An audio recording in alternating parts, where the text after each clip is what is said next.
Oh my God. What up, Fight World? It's your boy Ego, and I'm back with some more boxing. Make sure you smash the like button. Also, subscribe to the channel for the latest and greatest in boxing. We right back on top of things. Smash the like button. Oh my gosh, man. Shout out to my shooters. They in here thick. Everybody. The Bay Area. He said Bay love. Shout out to Richmond. Shout out to the Flats. 707, say it backwards. I put the Bay Area on my back. I put California on my back. I told y'all I got this. Smash the like button, people.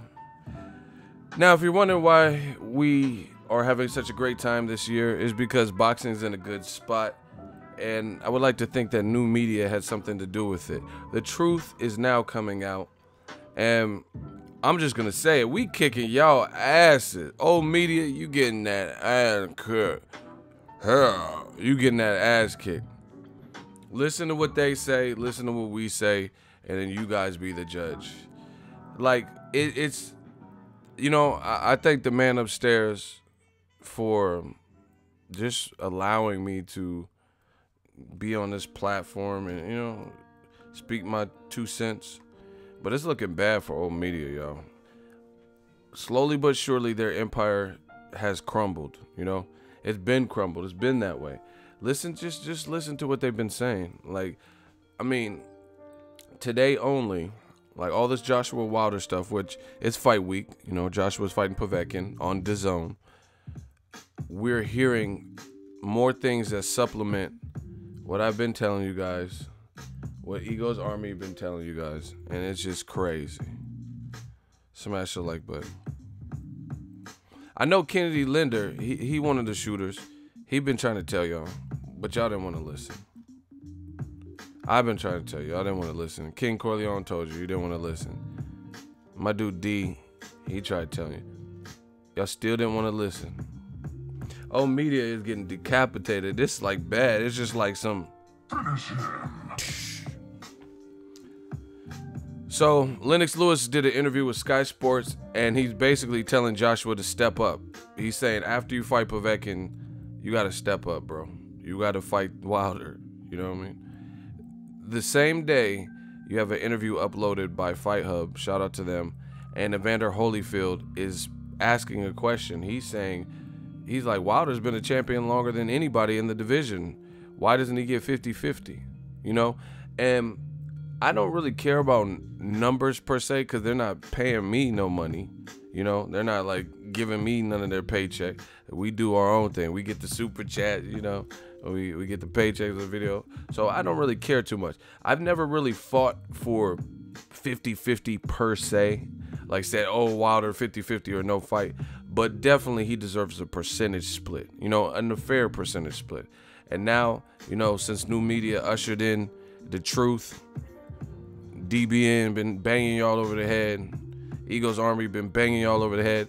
Now it's kind of fashionable to be more candid, to be more honest. You know, I see, and I'm not saying it like, but we do have influence on the game. You know, we have the game in the Cobra Clutch. And now I've seen it, because when I started saying a lot of this stuff way back when, it wasn't fashionable. We were on the front line with a lot of these issues. And at the time, maybe it wasn't as clear to see for a lot of people.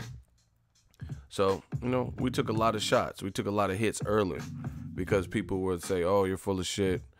You know, Wilder doesn't deserve this and that. But slowly but surely, you're hearing more and more people speak up, you know, people that we should all respect in the boxing game. And I'm not saying just because you're a fighter that automatically means that you are the end-all, be-all. But just listen to what people are saying. This is Holyfield. Heavyweights over the pond in England are imploring Joshua take that fight with Wilder. Heavyweights across the pond are imploring Joshua to take that fight. This is the question to Holyfield. What do you make of everything that's happened so far with that? Well, of course, when Holyfield speaking, the heavyweight champion of the world, and when I'm talking about, you look at Deontay and you look at Anthony Joshua, you know, they listen to somebody, you know, and the point is, are the people making the right decision for them? Are the people making the right decision for them? How people have to you can't forget about the people who pay to see it. Evander Holyfield is telling you basically somebody's helping you arrive at your decisions, and you can't forget about why you're in the position. Sounds just like a new media talking point. I told you, the power is in the people. We are the one buying merchandise. We are the one buying coach packages. We are the one buying tickets. You can never forget about what we ask for, and do your own thing for X amount of fights with no regard to the fans. And because they want to see what's best, and of course the promoter got to promoters and manager pretty much think about themselves, and of course somebody got to think about the fighter, and it's what's best for the fighter. And so of course the situation with them is pretty much the same thing that with Tyson and I. We fought a long time, but I wasn't the heavyweight champion at that time, so I couldn't dictate what happened. Now that both of these guys are both champions, and they have an opportunity to dictate, but it have to be in an agreement for things that happen. But I guess the most important thing is that it benefits somebody if they go early, and it benefits somebody if they go later. The link is in the description so you guys can watch the video and give Fight Hub the view. I just put it in the description. But, I mean, he's spitting gems as a fighter, I think, of course, with Deontay, he got quicker hands. He got the 1-2, and that's all it takes. And boxing, sometimes 1-2. You take all great fighters who've been 6'7" and all that. The 1-2, because you got enough power to get them out of there. But of course, but I think the most physical fighter is in time. If you give more time, it's gonna be Deontay. So it's right now. I think it's a 50-50 fight. Whichever guy fight the best fight is gonna win. I want to see this. Like both of them fighter. Deontay was the champion first. Look, he was the champion. I'm like listen. Both of them fighter. Deontay was the champion first. He was the champion first, and so why wouldn't it be 50-50? I'm talking but I don't control nobody's situation. People control their own situation. He just said Wilder was a champion first. Why wouldn't it be 50-50? Again, I'm going to post it again so you check Fight Hub, so you can watch it in its entirety. That's the title of the video and everything. He says Deontay Wilder was champion first, which is absolute fact. Deontay Wilder was a champion longer than Tyson Fury.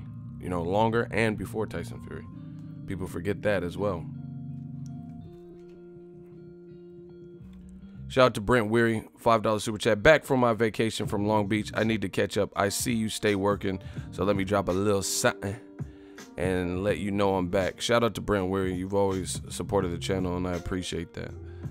Listen, I mean, we're talking, and like, the thing that's so funny about this, like when old media really tries to challenge new media, is the talking points are so stale. It's just like, you're not going to sit up here and tell me that every single person who happens to agree with new media and say similar points is jealous of Anthony Joshua.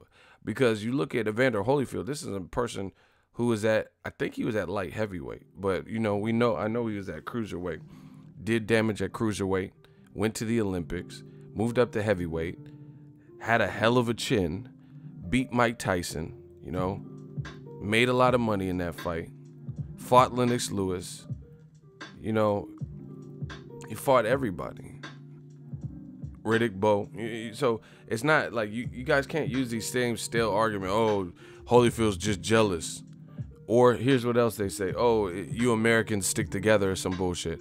Okay, well, make sure you guys check the comment section because here's an interview from Sky Sports directly. And Lennox Lewis is saying very similar things. So, new media. See, I don't just talk about it. I show you exactly where to get the same material. Link is in the description right now. And we'll talk about what Lennox Lewis had to say, who's not from the USA. Joshua versus Povetkin. Lennox Lewis hopes Anthony Joshua can soon prove himself as a heavyweight #1, right? Lennox Lewis told Sky Sports News, quote, I remember being in that situation where everybody was saying Holyfield is the best, Mike Tyson is the best, I'm the best. But I just buckled down and wanted to show the world that I was the best. A lot of big guys, serious guys that want to be heavyweight champions of the world are out there. A lot of good matchups down the line. Quote, Anthony Joshua, Tyson Fury stands out. Deontay Wilder stands out. There's a lot of heavyweights that are standing out, but there's few of them that have a lot to learn still. It will come out in the end who really steps up. Hopefully they'll get the ball rolling soon. He said, the article says Joshua admits a potential fight with Wilder could be a high-risk shootout between two of the sport's biggest punchers, although he relishes the chance to share the ring with the Bronze Bomber. He said, I know it's going to be a 50-50 fight, this is a quote, because of my lack of experience in terms of rounds, but in terms of what I've been through in the short space of time, I know I'm ready to rock and roll. I don't fear any of them. Listen, that was from Anthony Joshua.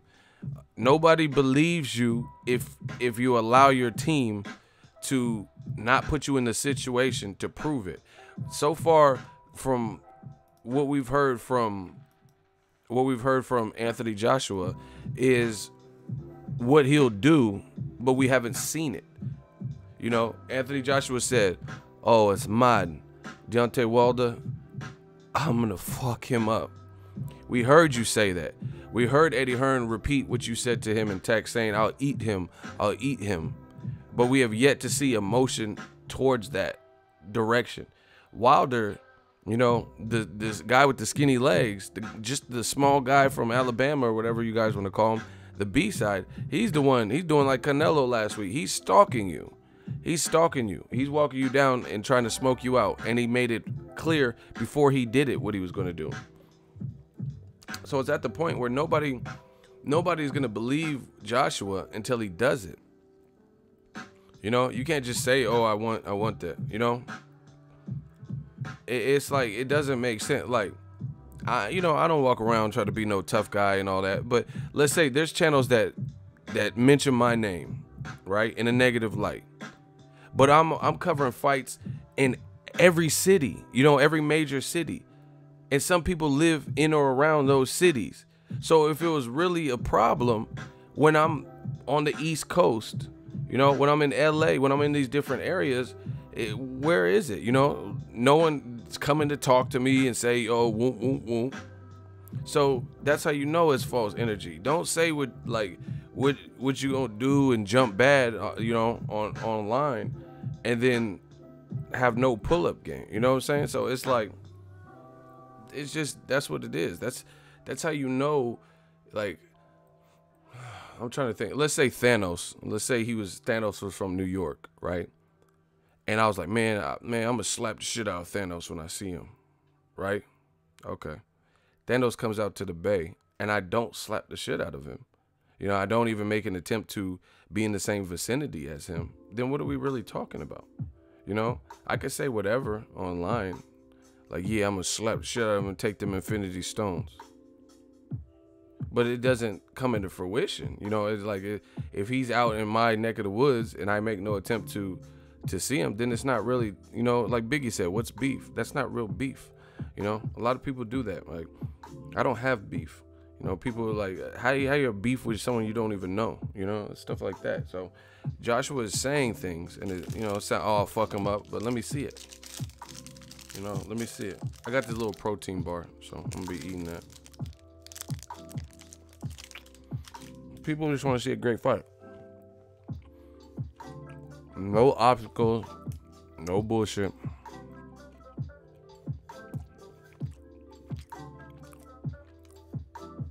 You know what I mean?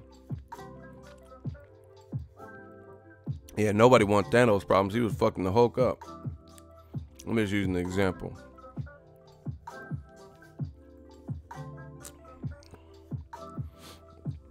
Passive student, I feel you. That's what I'm saying.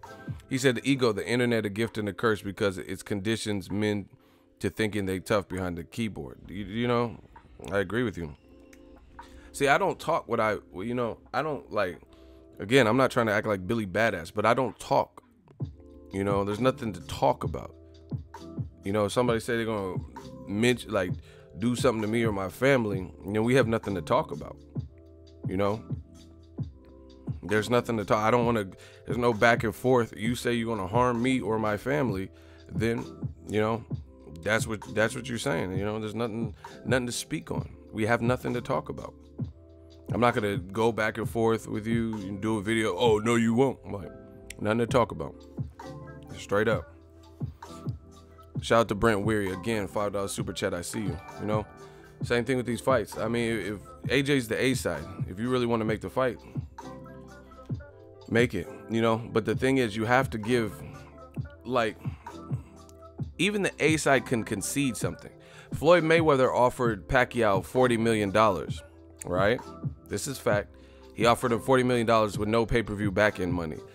Had he left that as the offer, we probably never had a chance to see the fight, because Pacquiao didn't sound like he was going for that. He knew how big the fight could be. So even Floyd Mayweather, who's the biggest star in boxing history, even he budged. You know? Even he budged. If he just left it and say you getting a flat rate of 40 mil, that's it, then we might not have seen May-Pac 1. They talking about making a Mayweather Pacquiao 2. You get what I'm saying? So that's the difference. You know, so even though you're the A side, doesn't mean you can't concede anything. Joshua, we know he's the A side over Wilder. Fine, that's cool. You get that. You've done what you've done. But the A side doesn't give you this godlike existence where you don't have to fight the best, you know? And the thing that makes this look so horrendous to me is people always do this A-side stuff, but what they say, it can't be the truth, because listen, this is how it works. Let's say Anthony Joshua. If you have all these like high intensity prerequisites and scrutinies for Deontay Wilder, then I don't want to see you fight anyone who's accomplished or has or brings less to the table or is a lesser threat than Deontay Wilder. You get what I'm saying? Like, if it's that serious and Wilder got to sell out a stadium, nobody knows Wilder, Wilder's power is not a threat, Wilder's style is not a threat, Wilder being 6'7", it doesn't do anything to, you know, to create a compelling fight. If that's the case, then you shouldn't be fighting anything less than a Wilder. But they know that's not true. That's why you will see guys who have done less than Wilder, who bring less threat than Wilder, who don't have a belt like Wilder. They're allowed into the ring. They're allowed to fight Joshua. That's how it doesn't. Old media, you know it. It doesn't make sense. It simply does not make sense. You can't say Wilder needs to do X, Y, and Z. Address what topic, Vargas? What am I addressing?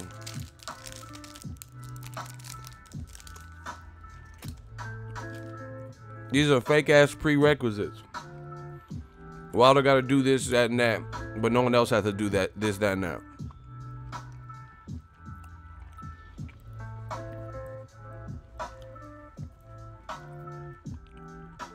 Like,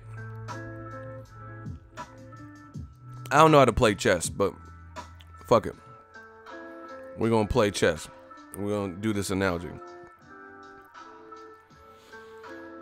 Let's say Bobby Fischer, and say I know how to play chess, and Bobby Fischer wants to play against me. Everybody knows how good Bobby Fischer is at chess, right? Whether you like his style or whatever.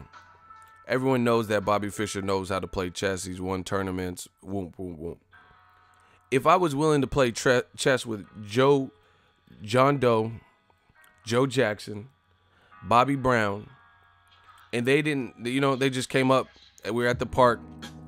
They just came up, and it was I was, you know, just setting up the board, and they just sat down. We set the timer and started playing chess. No questions asked, and I was like, yeah, sit down, let's play. Then Bobby Fischer comes up, right? And he's trying to play chess against me. The world knows that Bobby Fischer is skilled in some capacity at the game of chess. Now all of a sudden I'm like, hold up. Even though this seat is vacant and I'm not playing with anyone else, you know, I haven't seen you play recently, you know, and now I got all these excuses. I got all these reasons why Bobby Fischer is not worthy of playing chess with me. Yet these other people, I hadn't seen them play chess recently, right?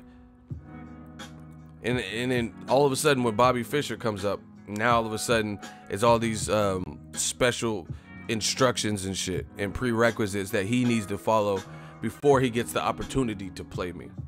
To me, that shows fear in some capacity, because the world knows that Bobby Fischer would be a good match, a good challenge for me. But all of a sudden, I need special rules and accommodations that other people didn't have to go through in order to play chess with Bobby Fischer. Everybody on the sideline who's in the park is like, oh shit, this is gonna get good. Bobby Fischer just pulled up to Ego and he's trying to challenge him. And then all of a sudden I'm saying, oh, you can't sit here. No, I'm not playing you right now. You gotta do some more. I haven't seen you play chess recently. I heard you was good, but I ain't seen it. So, you know,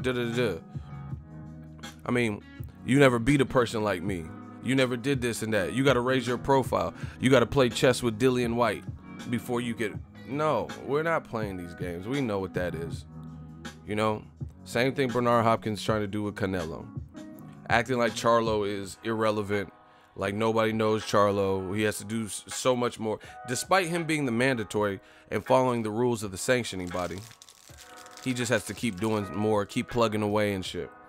You know, it's always when it's the biggest threat. When it's a threat, then the mandatory doesn't make sense unless we want it to make sense. You know, when it's a threat, oh, this guy don't sell tickets, you know? Oh, this guy needs to do more. Oh, he can't sell out his mom's basement. Oh, he lost to this guy, you know, despite bouncing back or whatever the situation. That's exactly what it is. It's always the fights, like Triple G could fight all the mandatories in the world, for example. No one cared about it. You know, it could be Dominique Wade, Ishida. You know, I know that wasn't a mandatory. I'm just throwing names out there. Dominique Wade, Ishida, you have no problem. Marco Antonio Rubio, you know, you have no problem with these fights. Those are okay fights on paper, at best. You know, possibly bad fights, because we knew what the outcome was going to be. You knew who's going to win at the end of the night. Then when there's an intriguing match that really, you know, makes you do like The Rock, you do the Rock eyebrow, really raises your eyebrow like, oh shit. Jamal Charlo got a real good jab, and Triple G got a real good jab. But Charlo's a little bit bigger, and he's super athletic, and he don't get tired like Canelo. But we never seen Charlo in there with the puncher quite like Golovkin. That's a good fight. Now all of a sudden, you know, mandatories, oh, you know, Abel Sanchez will do an interview. Black fighters don't sell. They put on an unpleasing style. If black fighters don't sell, why'd you fight the black Dominique Wade when he was your mandatory? Same thing with Erislandy Lara. Erislandy Lara continually pulls up on Triple G, continually pulls up on Canelo. He said, I want that Canelo rematch. I thought I beat him in the first fight. Props to them for having a good classic second fight, but I want to move up to 160. This is what's wrong with boxing, people. Smash the like button. This is what's wrong with boxing, because you know who's pulling up. You know Errol Spence is pulling up for work. You know Erislandy Lara be pulling up for work. You know Guillermo Rigondeaux be pulling up for work. You know Luis King Kong Ortiz be pulling up trying to get that work. You know Terrence Bud Crawford be pulling up trying to get that work. You know Deontay Wilder be pulling up trying to get that work. But they always try to put them on the back burner and find a way to, oh, I mean, what is Wilder sold? People in New York don't know him. Man, I don't give a fuck what they know, you know, because you're not asking the right people. Let me ask people in New York, in the Barclays, after another fight. Say, hey, do you know? You know, you have to go. You can't just ask random. New York's big. You can't just be on a tour of the Statue of Liberty and just ask random people, because they probably wouldn't know a lot about a lot of sports. You know, if I'm like, oh, what do you think of Jimmy Garoppolo? They'd be like, oh, who is that? Does he have a restaurant? I think I went to his Italian restaurant. They don't know what the fuck it is. If you don't watch football, You know, you don't watch the NFL, you don't know who Jimmy Garoppolo is. Doesn't mean that he's not a big name, you know, anyone that watches football knows who Jimmy Garoppolo is because he had a really good season, you know. And the Niners are a dynasty type of team, so you can't play these games and expect fans to fall for that. Shout out to Dylan Michaels, appreciate you. $5 super chat. Ego bossing up again. Long live the king of analogies. Thank you. I appreciate that. Keep on keeping schooling these old media fools. Man, it's looking horrible for old media. They getting demolished, man. Straight out. I've never seen in sports combat, even the UFC, when Conor McGregor is in talks, like rumored, to fight Khabib Nurmagomedov, you don't see them motherfuckers talking about, oh, fuck, why? That's a dangerous fight for both. You don't see them UFC motherfuckers talking about, oh, shit, why would Conor give Khabib an opportunity? Conor made so much money. When's the last time Khabib Nurmagomedov made $99 million? Conor just made $99 million in change fighting Floyd Mayweather. Maybe I'm not as versed in the UFC, but I haven't seen that. I haven't seen that. You know what I mean? They're just happy that Conor got the balls to fight a guy like Khabib. And I'm happy too. I want to see that. Khabib is a ruthless wrestler, very strong, you know, in shape when he can make weight. Been wanting to fight Conor McGregor. You know, he makes less money than Conor. There's no, you know, if that's what predicates a fight happening or not, then Conor McGregor, he's in a class of his own, so he shouldn't fight nobody, you know, except for maybe Nate Diaz, you know, in a trilogy. But outside of that, nobody else can say they had a run like Conor McGregor and they make the money Conor McGregor has made, you know, where they're making $1 million paychecks back to back to back. No one could say that. So then he needs to just fight himself using your logic. Same thing with Joshua. We understand. We get it. We understand what Anthony Joshua has done for his career. Klitschko retired, so there's no one for him to fight that can say, hey, I filled up a stadium 80,000, 90,000, you know, 95,000, 80,000. Nobody's done that except for him. So if that's the case, then he needs to fight nobody.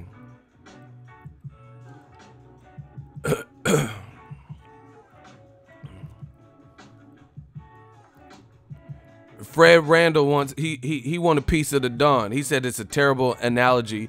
The UFC is a monopoly. They have no choice. No, it's not a terrible analogy. You just struggle with comprehension. I said the fans.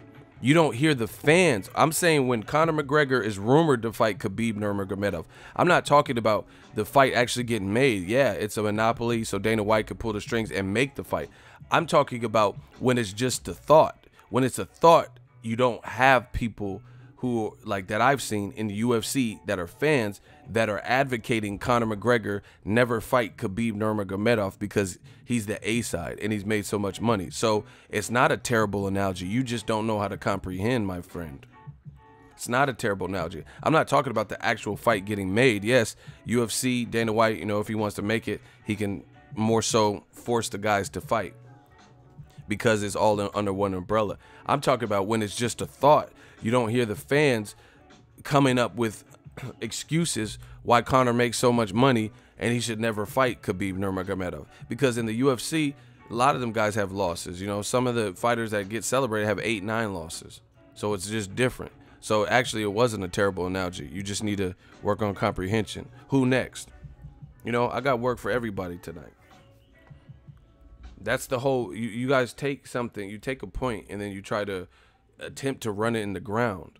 But I know what I say, and I think about what I say. It's not a bad analogy. The bottom line is you don't see the people when fights are in the process of being built before they're actually a thing. Yes, we know Dana White, he could pull the trigger and make whatever fights he wants. I'm talking about when people are just throwing around ideas and names about potential fights. You don't hear people, typically from what I've seen in the UFC, use this A-side shit and be like, oh, Conor's the A-side. Why would Conor fight Khabib?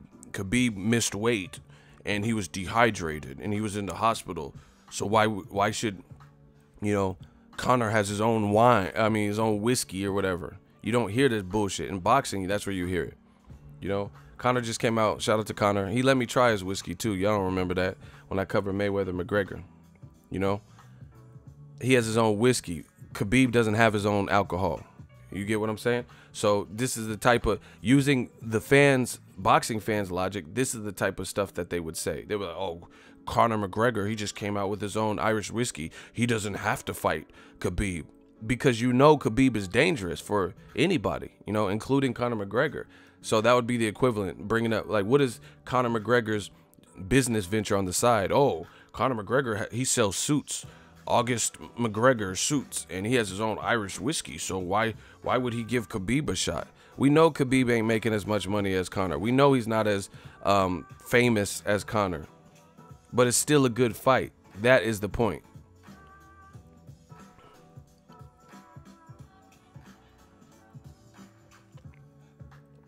Hey, you about to get blocked, bro?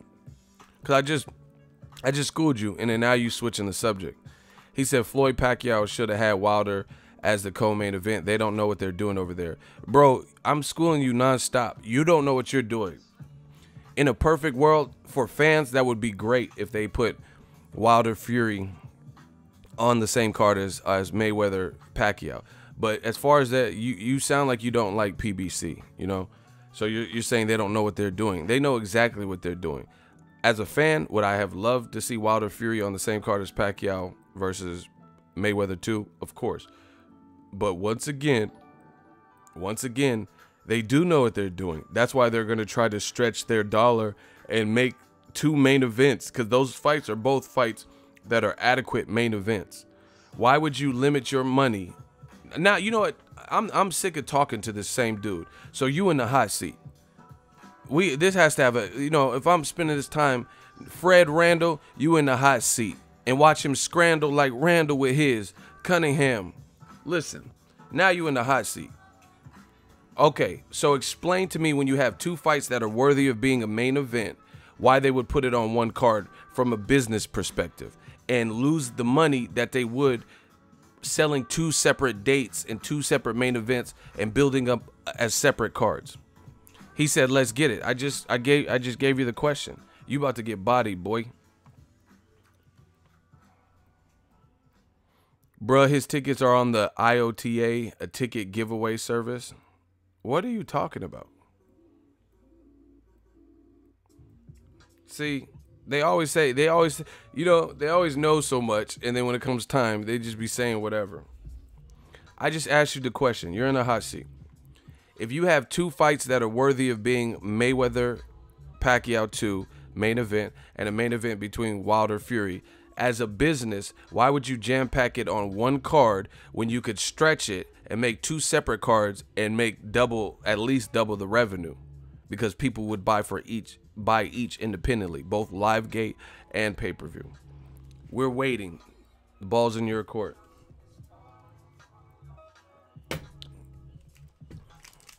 And I'm not saying it wouldn't be great for a fan. We know that. After the title from Stavernster, strike 1. When are you going to answer the question? I don't even know what Stavern has to do with any of this.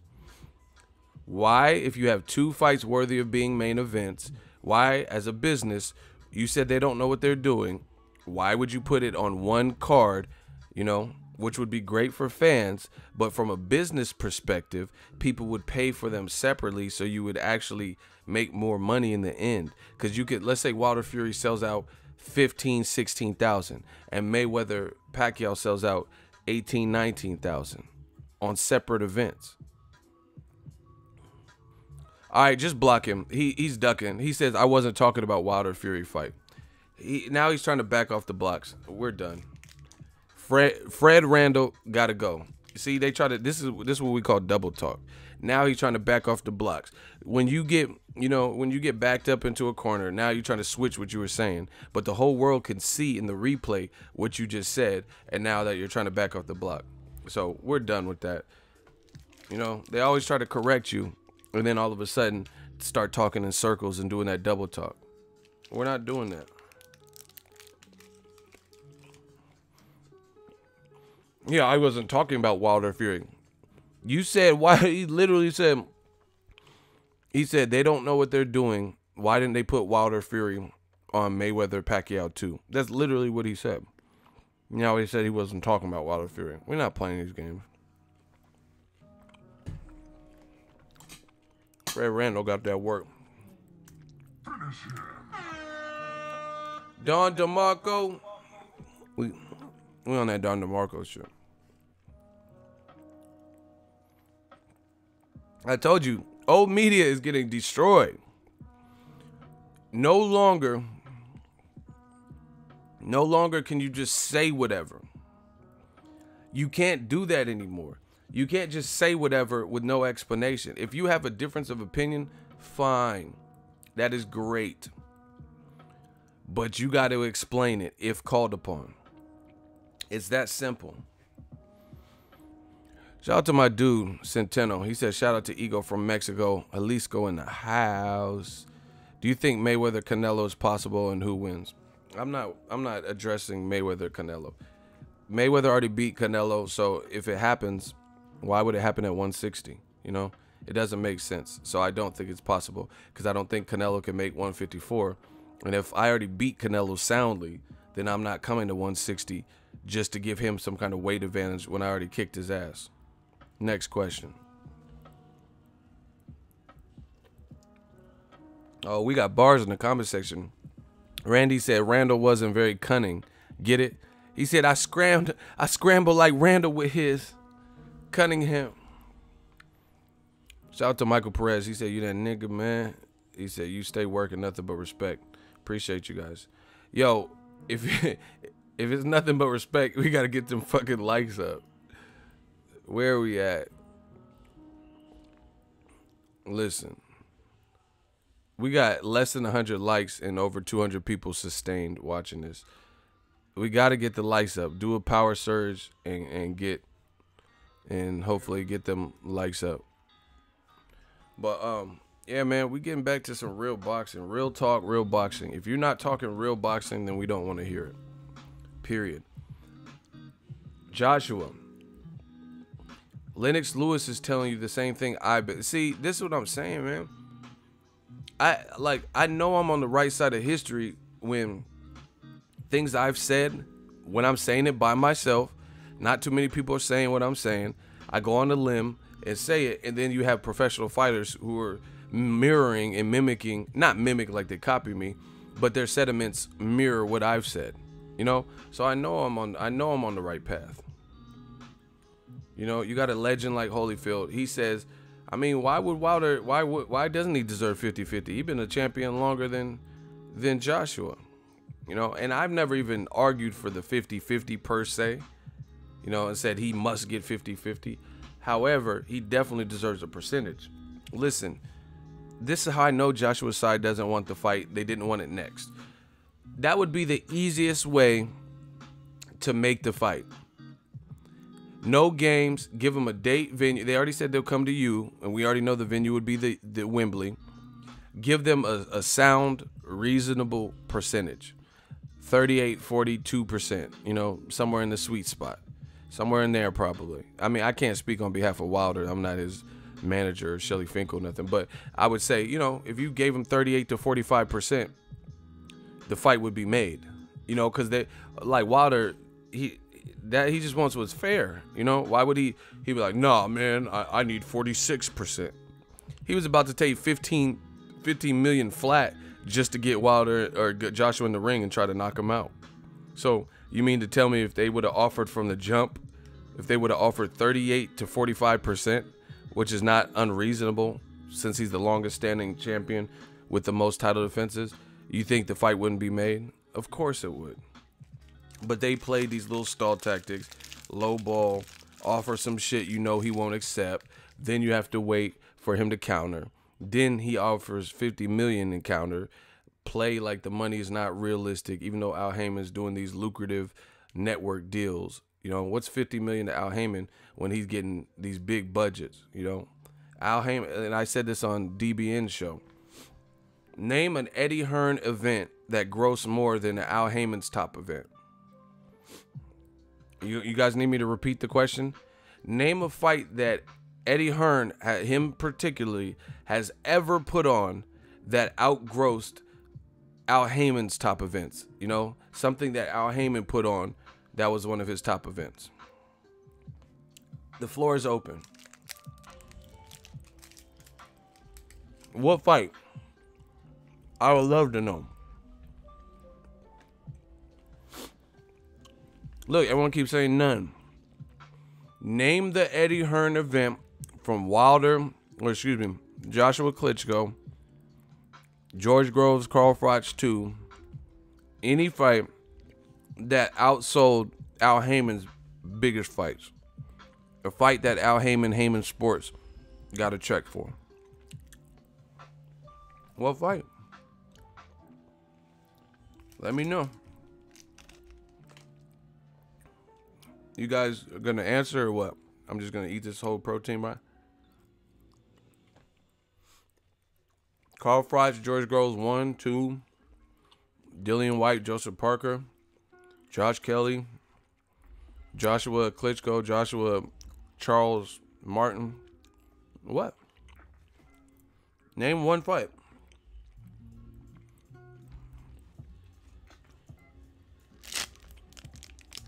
It's called, I don't know, Think Thin.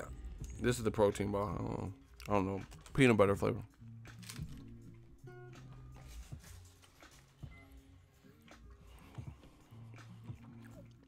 Nobody's going to answer.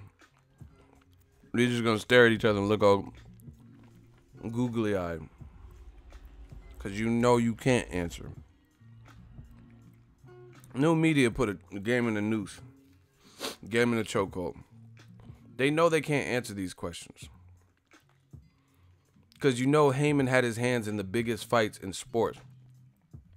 Haymon was with Mayweather when Mayweather fought Pacquiao.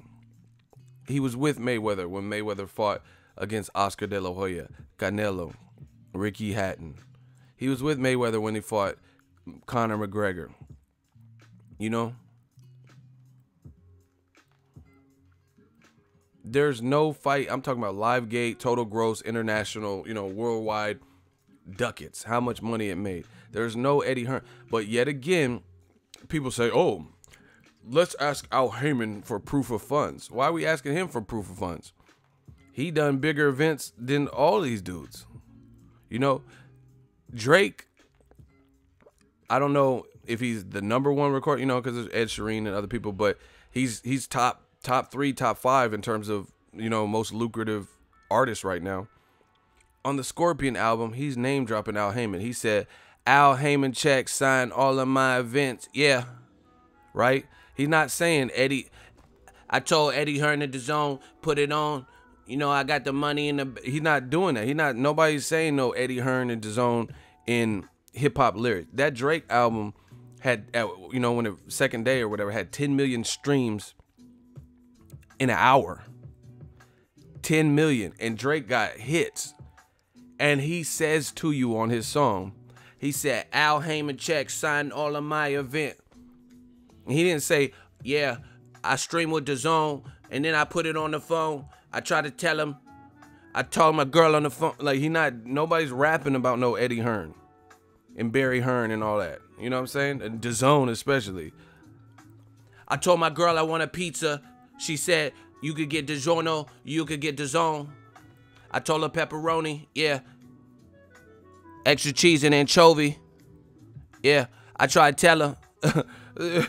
You don't hear about artists like Drake talking about no, you know what I'm saying, DAZN pizzas and shit. I want to meet Lover's Pizza. She beautiful Mona Lisa. Told her that all it. That's how Drake be rapping. Drake always name drops somebody you don't know too. She beautiful Mona Lisa. I told Lisa, get your ass to the club. Like, who's Lisa? Drake always, somebody tell Malaya she on fire, she should work tonight. I'm like, who Malaya? Like, I know she is now, but he just be. I told Eddie he owe me. I told Eddie he owe me $2 cheddar. The head is better, yeah. You know what I'm saying? Like, what? Jake always be saying somebody's name. Remember when Cecil, he hit you on the seesaw? Like, who the fuck is Cecil?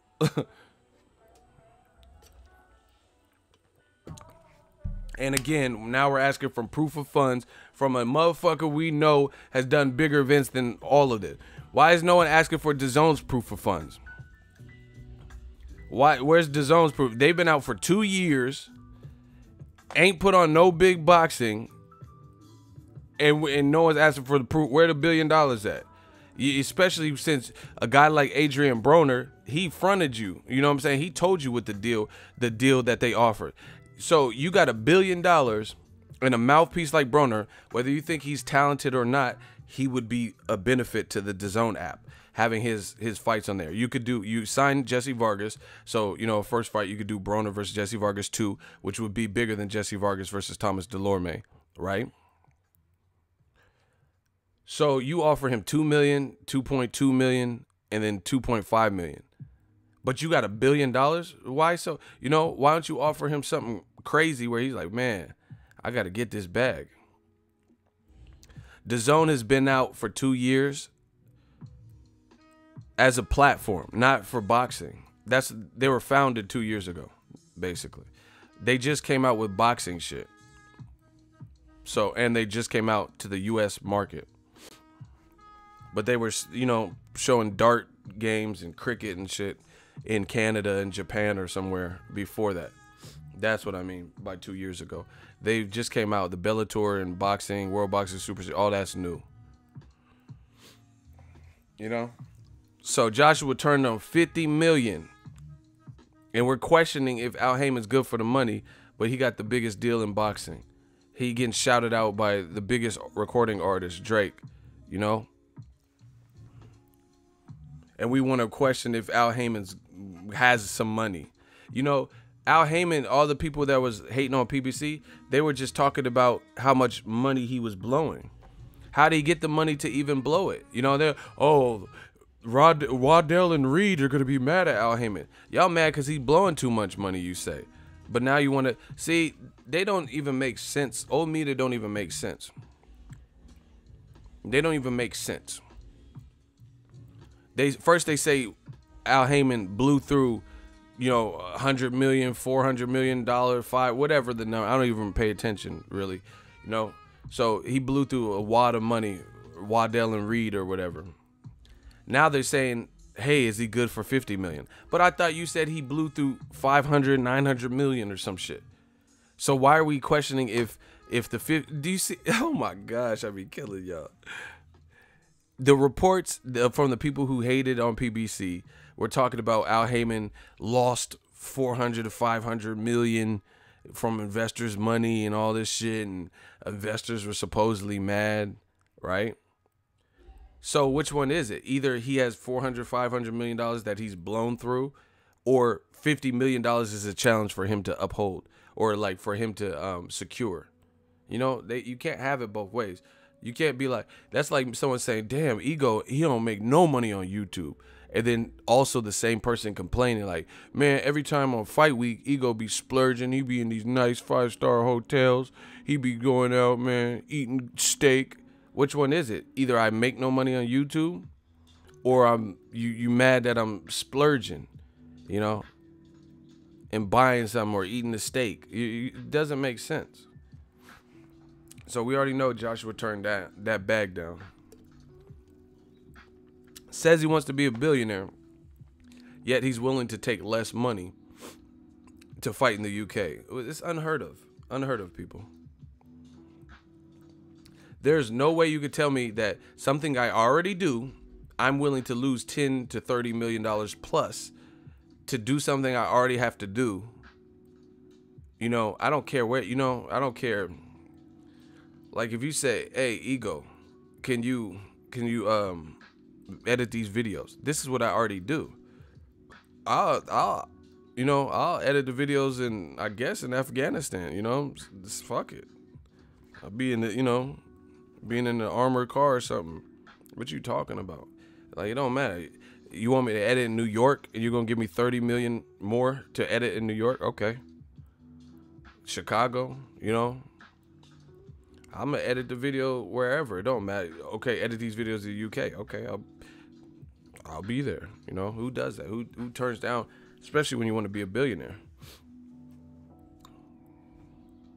Brent Weary killing y'all. He said Ego makes no money on YouTube, but he gets all the super chat. Don't make sense. That's what I'm saying. You can't. This is what they often do. They try to hedge their bet, you know, and it gets to the point where you can't have your cake and eat it too. It doesn't make sense. Either Al Haymon doesn't have $50 million or he blew through $900 million. But if you're blowing through $1 billion or 900 million, 500, whatever they were saying, then I'm sure you could come up with $50 million. You know, once again, name it. Listen. These dudes is getting broken down systematically. Name anybody that has been signed to Matchroom or DAZN that has ever received $100 million guarantee. Floyd has done it more than once. So we're talking Al Haymon, his top cash cow, Floyd Mayweather, got $100 million guarantee on more than one occasion. When has anybody that has been signed to Matchroom ever been guaranteed that type of money? Let alone, I don't even know if they made $100 million. You know, in one fight, in one single fight, I'm talking about. I don't even know. Floyd Mayweather got $32 million. You guys realize this. He got $32 million to fight Robert Guerrero. Joshua, I promise you, you know, and if I'm wrong, you know, we'll do a charity. I'll give money to UK kids or some shit. Tell Eddie Hearn to show some tax paperwork or audits that stipulates for a Robert Guerrero type of fight, Joshua's getting guaranteed $32 million. Guaranteed. He got that guaranteed, not to mention whatever the back end does. That's what Floyd Mayweather got. He got $32 million guaranteed to fight Canelo. Plus, it did over $2 million pay-per-view. He got $32 million to fight Maidana twice, right? Plus whatever the pay-per-views did. Name an Eddie Hearn fighter who even got $32 million guaranteed to fight a Robert Guerrero level person in the division. Name. You think Joshua gets $32 million guaranteed? You think he's fighting Povetkin, which has some threat to it, and he's getting $32 million to $100 million guaranteed? Stop it. You know that. You know he's not getting. You know, he's lucky to clear $32 million versus Povetkin or Charles Martin, let alone get it guaranteed. Stop it. You guys know the answer. So why are we questioning Al Haymon's pockets, you know, if he could do it?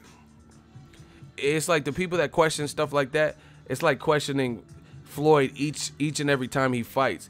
The motherfuckers beat everyone for 20 plus years. Maybe you should stop picking against him. You thought De La Hoya was going to do it. You thought Diego Corrales was going to do it. You thought Ricky Hatton was the man to do it. You thought Mosley was the man to do it. You thought Cotto was the man to do it. You know, at some point, maybe you should just bow down and be like, you know, I'm not really picking against Floyd until I see it. That's what I got to. And you know what the funny thing is? Floyd wasn't even like, Floyd was the type of person whose fighting style, like who grew on me, like as a fighter. I was not even a hardcore Floyd Mayweather fan, but when somebody, goddamn it, I'm no hater. When somebody just keeps winning and keeps proving, I'm like, you got to give this dude's nice with it. But growing up, I was like Mike Tyson, Prince Nassim, Muhammad Ali, and Roy Jones Jr. Those were my guys, you know, and I like Chavez Sr. and some other fighters, but those are the people that I really, really was fucking with, you know. Eric Morales. I wasn't even like, you know, like a big, like, I respected Floyd. I always respected Floyd, but I was never just like, Floyd, you know, Roy Jones was my dude, period. You know, I wasn't like, oh yeah, Floyd. But again, the skill level, after someone keeps proving time and time, you got to give it up. You got to give it up. But these dudes still keep paying to see Floyd lose. Some people are going to say Pacquiao beats him in the rematch. Still, they're going to buy the shoulder injury, spend the money. Floyd going to laugh to the bank, beat Pacquiao, you know. And then they're going to be like, oh, the fight was bullshit. It should have happened 10 years ago. Fuck this rematch. It ruined boxing. No, no, no. Why'd you pay for it again then? You know? So it's like you guys have to start making sense. These dudes, it's all emotion with them. I'm telling you. It's emotionally who they're attached to and who they like. Me, I guess I'm emotionless because I show my emotion a lot less than these dudes. Joshua Wilder is a good fight. You have never heard me say it wasn't. You have never heard me say Joshua has no shot. You have never heard me say any of the bullshit. But whether Joshua really wants to fight him or not, he's not doing a good job because the people in charge that are managing his career aren't making it look like that. You know, and he's not doing anything about it. So if you know something, then you're part of the problem. Period. If you know something, you keep allowing it, you're part of it.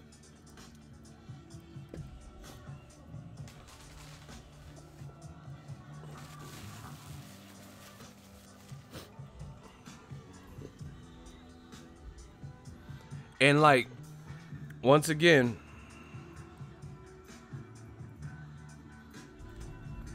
Joshua Povetkin is getting no buzz.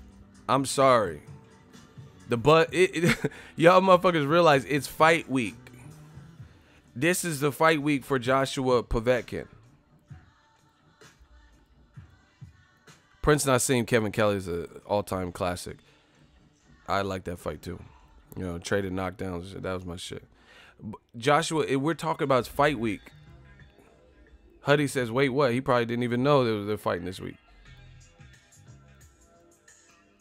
It is fight week for Joshua Povetkin, yet nobody is talking. People, I hear, even the haters, they're talking more about why hasn't Tyson Fury, Deontay Wilder been announced?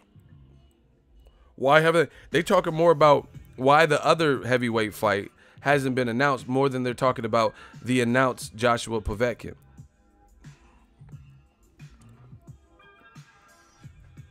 Now they got some DAZN ads on YouTube.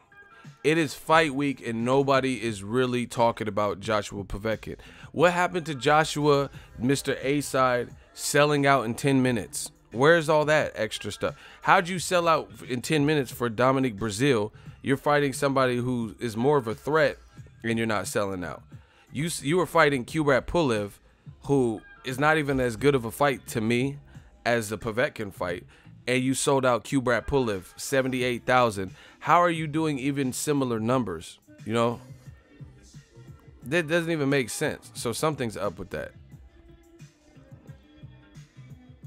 Real Brother 32, he said, Eagle, I just checked ESPN. They not talking about it. Nobody, like, I mean, what, okay, why did, see, listen, they need to tap in with young credentials. Some of these companies, y'all really too, you really do. Tap into young credentials, because I am one of the voices of these streets. Like, I know what's going on. I know who's who. I know what the fans like, you know, because I'm making videos daily. I don't know who they have working. Why didn't you do Povetkin, Joshua, the gloves are off? You did one for Joseph Parker, Dillian Whyte. Why not do it? Just get a translator for Povetkin. Why did you not do a gloves are off series? You know, Joshua's the A-side, so you have $1 billion with DAZN. You can't splurge a little bit of the budget and do one of those, but you could do one for Joshua Povetkin. You did one for Joshua Dillian Whyte. Why not do a gloves are off Johnny Nelson? It's gonna be on Sky Sports. So why do they do a Joshua Povetkin? I'm telling you, the way they think about it, they look at it, they know the fight's not as big as they acted like they are. It is. So they don't want to spend no money. They don't want to spend no extra money for production costs, you know, possibly flying Povetkin to the UK, even though they could have did it when he was already in the UK, you know, when they were at the Wembley Stadium taking pictures and shit. They don't want to spend the money because they know the fight's not doing no, you know, what past Joshua fights have probably been doing.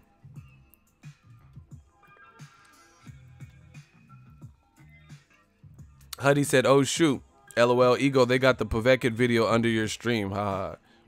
I told you, I am boxing. So of course they're going to promote on my channel.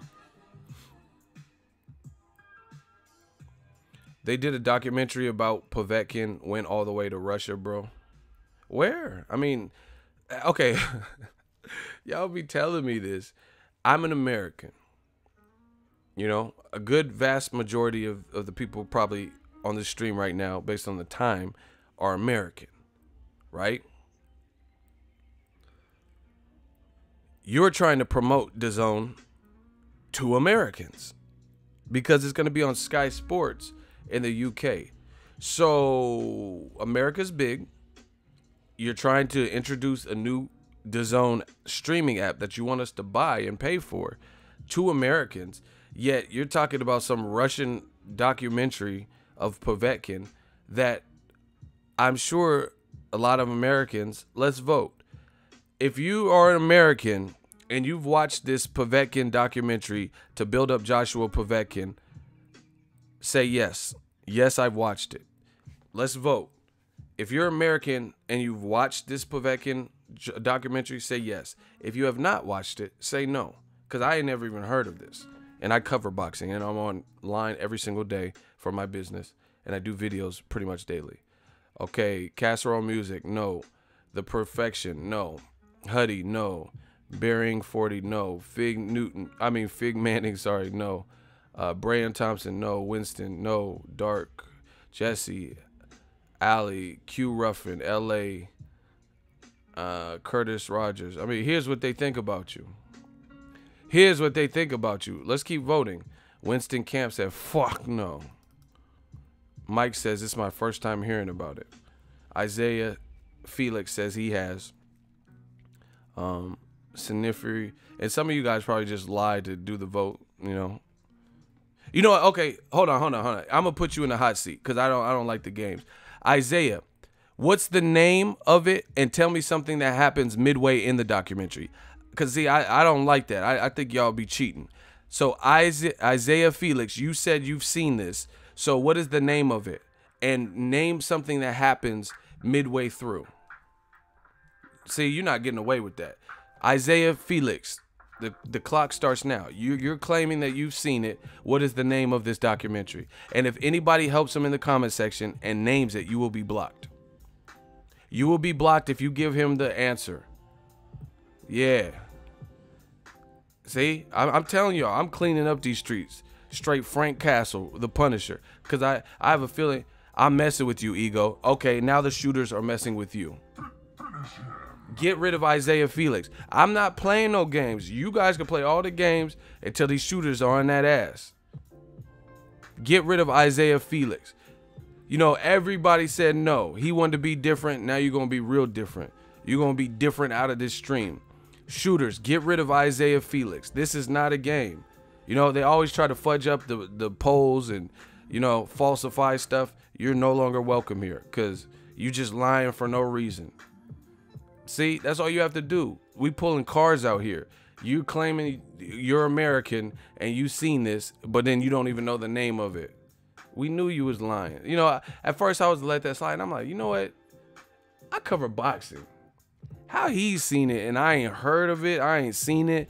I'm on following all these guys on social media and he allegedly knows about it. So I was like, you know what? Let me call his bluff. Now he's like, I'm messing with you. Ha ha. Now we messing with you. Pause. Me and my shooters. So once again, you've seen the realistic people that voted. A lot of Americans deserve to be blocked. Exactly, because they're lying. See, the thing with me, whether you like me or hate me, I don't have to lie to make a point. I don't have to falsify anything. If I seen it, I would just say straight up, I've seen this documentary or at least heard about it. They want to lie and play games, little kid games, and then be like, ha ha, I was playing. We not playing. You playing, but we not. Yeah, okay. Yeah, you playing little kid games, but we not. We're not playing. This is Eagle Valley, New Media, Death Row East. Believe in that. Once again, I've never heard of this. You know, I would watch it too. But it hasn't been a proper buildup to me. So one person claimed that there's a Povetkin documentary, but no one's seen it. So how is that going to help DAZN? Why lie about that? Ha ha ha. Because they want to be different and they want to mess up the polls and, you know, play games and troll and all that. I'm not with that.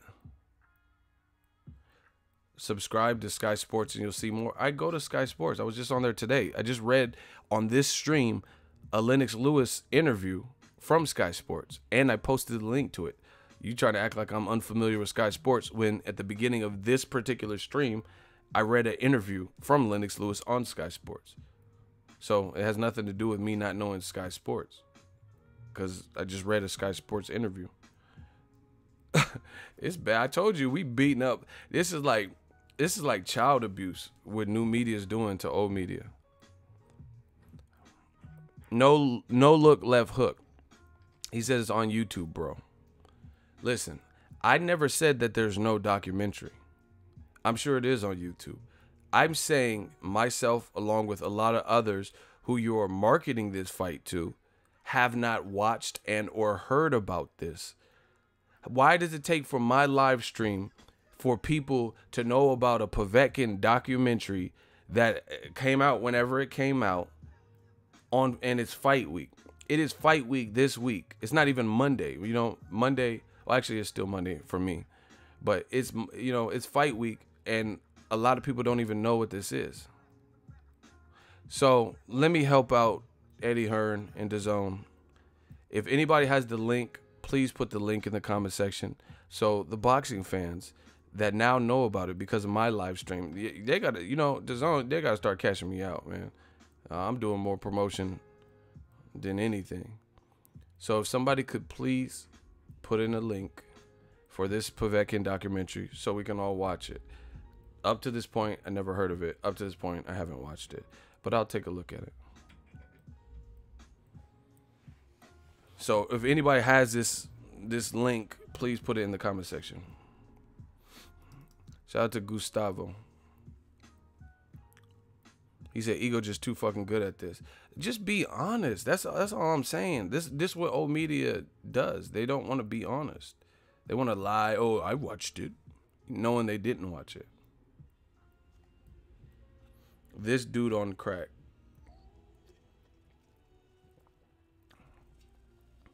You got to put the whole link though. That watch, you know.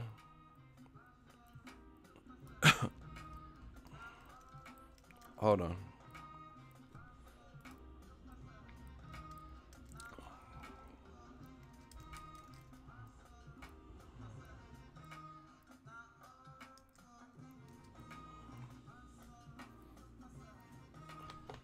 Yeah, that link don't work. Can you send the full link though? Cause that didn't work, whatever that was that you sent. Huddy.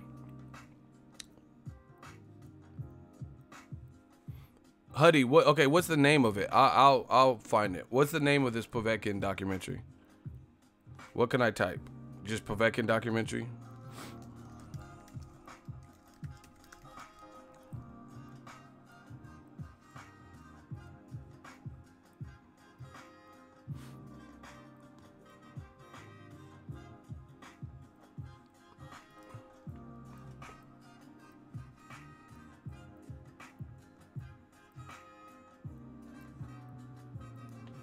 Okay. The man to beat.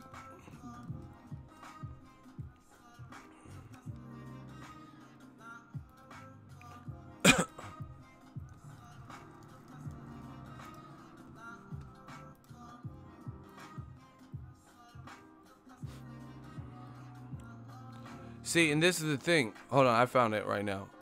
Everybody, thanks to new media, the link is in the description. Shout out to Huddy. He said, Ego, the documentary is about how to duck successfully. Hey, y'all trolling. Can anyone tell me when did Ego make somebody cry on DBN? It's the dude that called in. He was huffing and puffing. He was quiet. He was quiet in there. That's the link to it. They dropped it September. They just dropped it today, September 18th. And see, this is the problem. It has 115,000 views.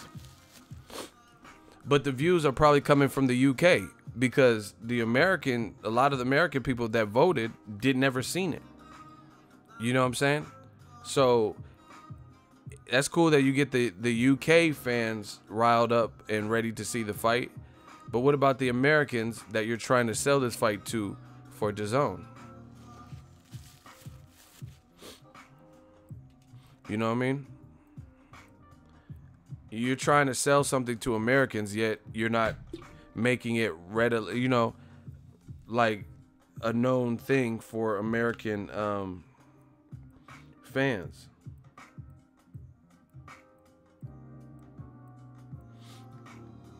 Yeah, my timeline be lit. Ego eye candy, man. Yeah.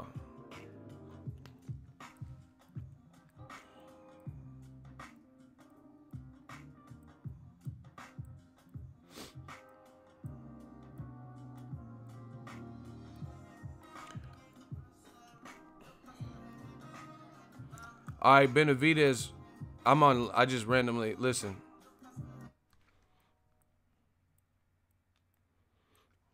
David Benavidez has addressed his failed drug test. Breaking news. I did a video about it earlier today, but I'm hearing him for the first time say something about it to the public. So I did a video about it. I guess he tested positive for cocaine.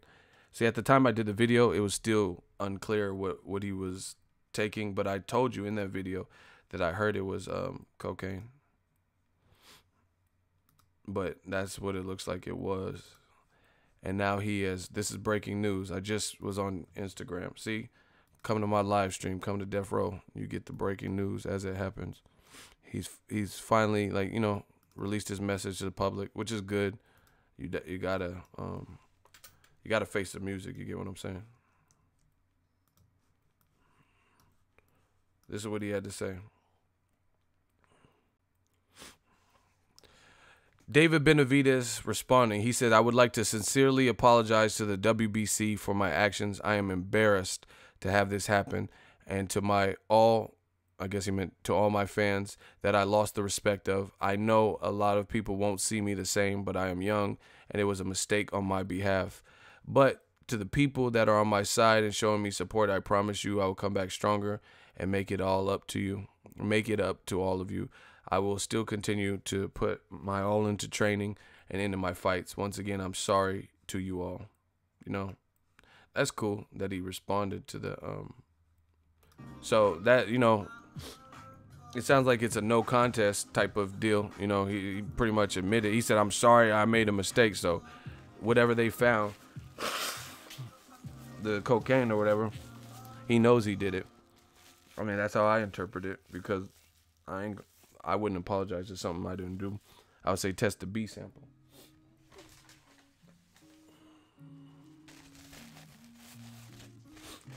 No, I didn't say you get a no contest. Listen, what I'm saying is he's not the point I'm making is he's not disputing the test findings. He's admitting to it. You know, because he could. At the time when I did the video, it wasn't even like confirmed that it was cocaine. I said I heard that it was cocaine through my sources, right? And then I just posted the video. Now it's come out that it's the main component for cocaine, which is what he tested positive for. But him saying that is pretty much you're pleading guilty, because why would you say, "Oh, I'll make it up to you guys. I'm sorry, I made a mistake. I'm young." So he's not refuting the test finding. Like Povetkin, he was like, "Oh, what?" You know, Luis Ortiz like, "What? This is my." You know, people in the past they've actually denied. But your source was valid. I mean, I try to give you guys accurate information, you know, because I did that video before, like websites and shit.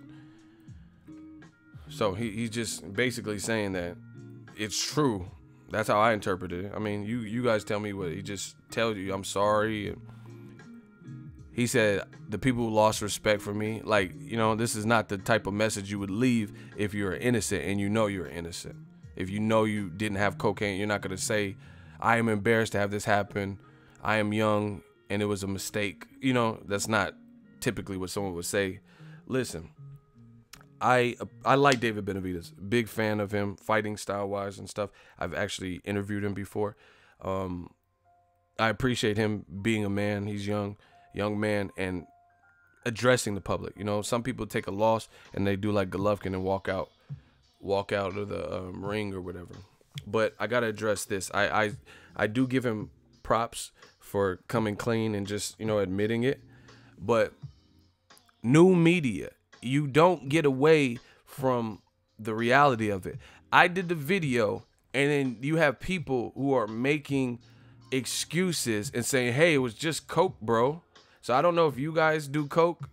I live a drug-free life. I don't smoke weed. I don't smoke cigarettes. Only thing I do that I guess drug-wise is alcohol. I do drink, you know, socially. But I seen people, and this is like literally new media. It's kind of disgusting. He's young, yes. He's a champion, yes. I respect him as a fighter, and I respect him for coming clean as a professional and saying, hey, I made a mistake. You know, I'm not here to kick a man while he's down per se. But the reality of it is new media. Why is it that people, and I'm gonna listen. I'm about to go in. We about to go in deep. How come people, when I did the video about it, they were saying, hey man, it's just coke, just a little bit of nose candy. Like, okay, so that's, you know, what happened to all the PBC fighters like Tank and PBC fighters like Broner and Errol Spence and Charlo? They were so drunk, man. They did nothing. They haven't, to my knowledge, I don't know what people do in their spare time, but all those people that just a week ago you guys were talking about when I was covering in New York, Danny Garcia versus Sean Porter, you accused them of being drunk based on how they were acting with no proof. You're not a cop. You didn't do a breathalyzer on them, but just because they were acting wild, crazy, loud, whatever, you assumed that they were on drugs or they were drunk or not sober, right? And there was an uproar. People were making video. Oh my God, you see these PBC fighters? Look how drunk they were. This is an embarrassment. And then I do a video just reporting what I heard about David Benavidez and, you know, tested positive. I said I heard it was from coke. And people, when they found out it actually was coke, because the later reports came out that it was coke, they said, hey, it's just a little bit of coke. The double standards are unfucking believable. Unbelievable. So he's admitting pretty much that he made a mistake and that he was on coke. The test results show that he was on coke. And people are saying, hey, man, it's just a little nose candy. But you suspect a group of 21-plus-year-old people like Tank, Errol Spence, you know, this was the biggest talking point that people were making, you know, in videos after Danny Garcia, Sean Porter, right? Talking about, oh, ego, Tank took your camera, and look at Errol Spence's math and stuff like that. They didn't fail no tests. They didn't get no DUIs to my knowledge. And it's crazy.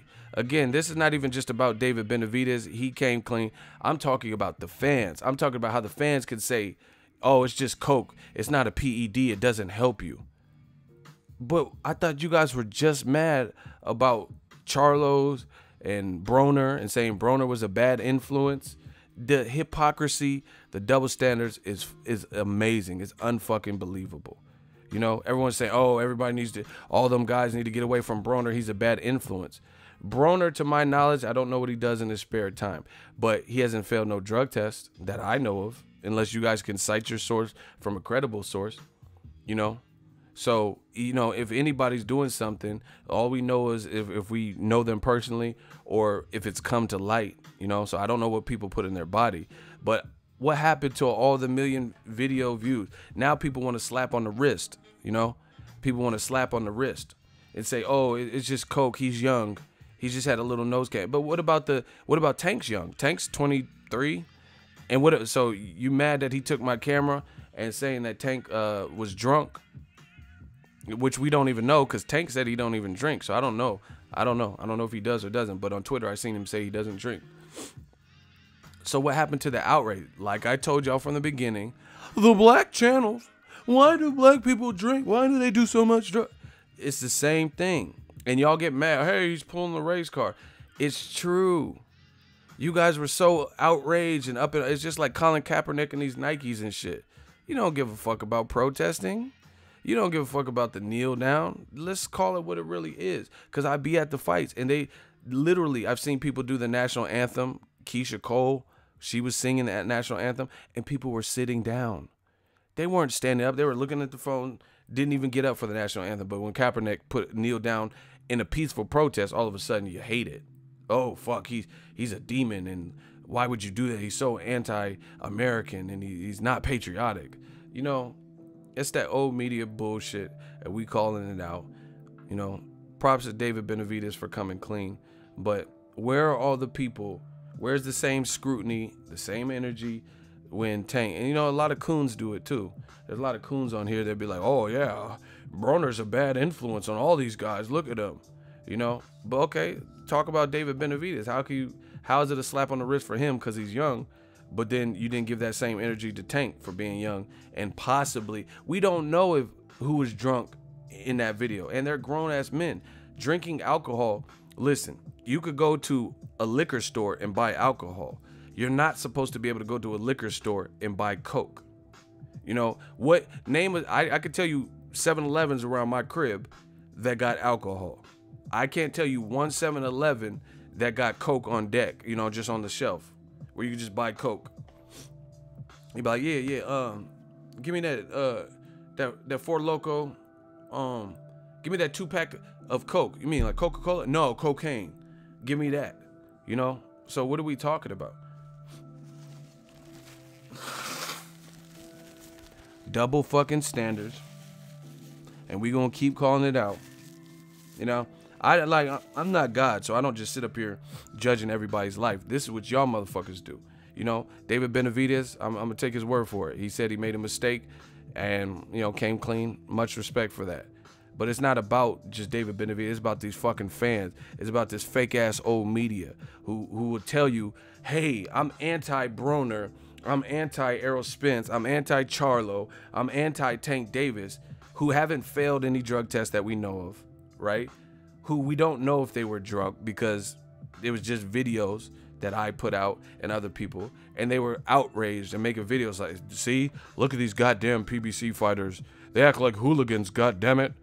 And then now some of the same people are in the comment section talking about, hey, David Benavidez, he's young. He made a mistake. No, we're not doing that. Yeah, I seen Caleb Plant was going in on him on his Instagram story. That's my guy. Shout out to Caleb Plant, you know. So hopefully Benavidez, you know, gets his act together. The thing that is a little bit shocking to me about this Benavidez story is I never done coke ever, you know. I don't know. But to my knowledge, it doesn't stay in your system for that long. So either you're doing a lot of coke or you're doing it frequently, or you just coincidentally had a random blood and urine test, right? And you had it after, like, you know what I mean, a night of partying, and it was just still in your system. But, you know, I don't know what happened there. But to my knowledge, coke don't stay in your system. So either you're doing it frequently or they just caught you, like, after, you know, an episode or whatever the fuck you call it, a session. I don't know what you call using coke.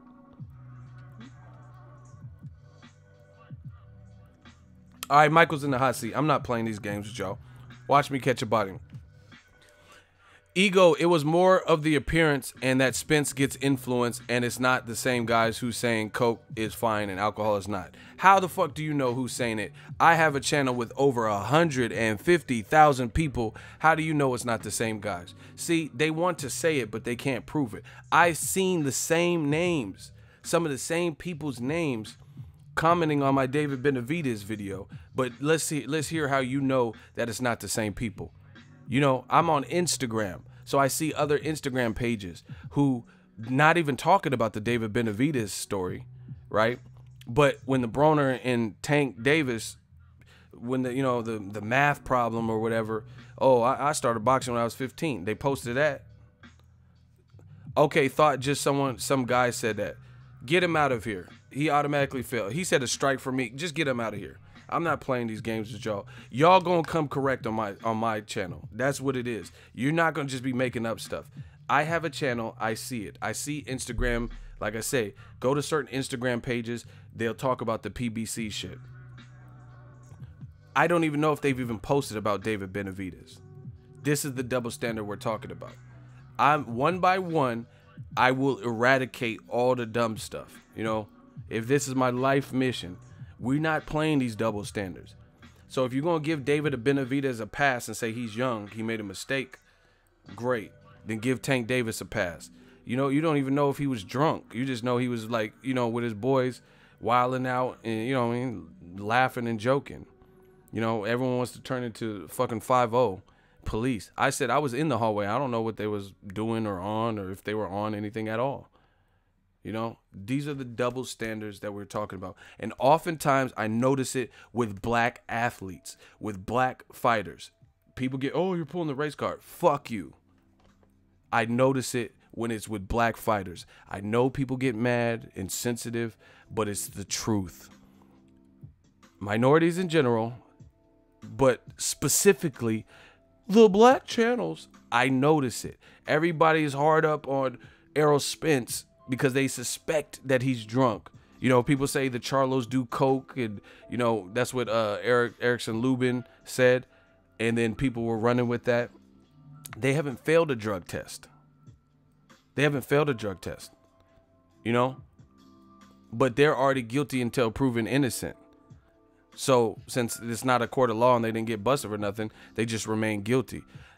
David Benavidez got found with something in his system. So he's actually guilty. Mauricio Suleiman, the head of the WBC, posted this. Vada posted this. He just came clean and told you, hey, I made a mistake. Cool, respect. But where's that same energy? Where's that same energy of people who have so much concern? Oh, the PBC fighters are out of control. He's a PBC fighter. And he had coke in his system. But they say everyone needs to stay away from Broner. Double standards. Y'all getting bodied today. I told y'all. Y'all getting bodied. And I don't care who's mad. So that's why you can't do anything. Because I don't care. Listen, it doesn't matter if you're young or if you're old. I am older than some of those PBC fighters, and I've never done coke. And I've never even had, you know, I'm not a professional fighter, so I could do whatever the fuck I want if I wanted to. So that's not an excuse. There's other guys who, Andre Ward, he's been that age. He wasn't doing a bunch of stuff, you know.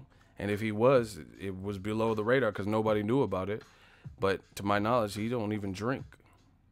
Floyd Mayweather, when he tested positive. So all that young bullshit, shut up. Because Floyd Mayweather was young at a point in time.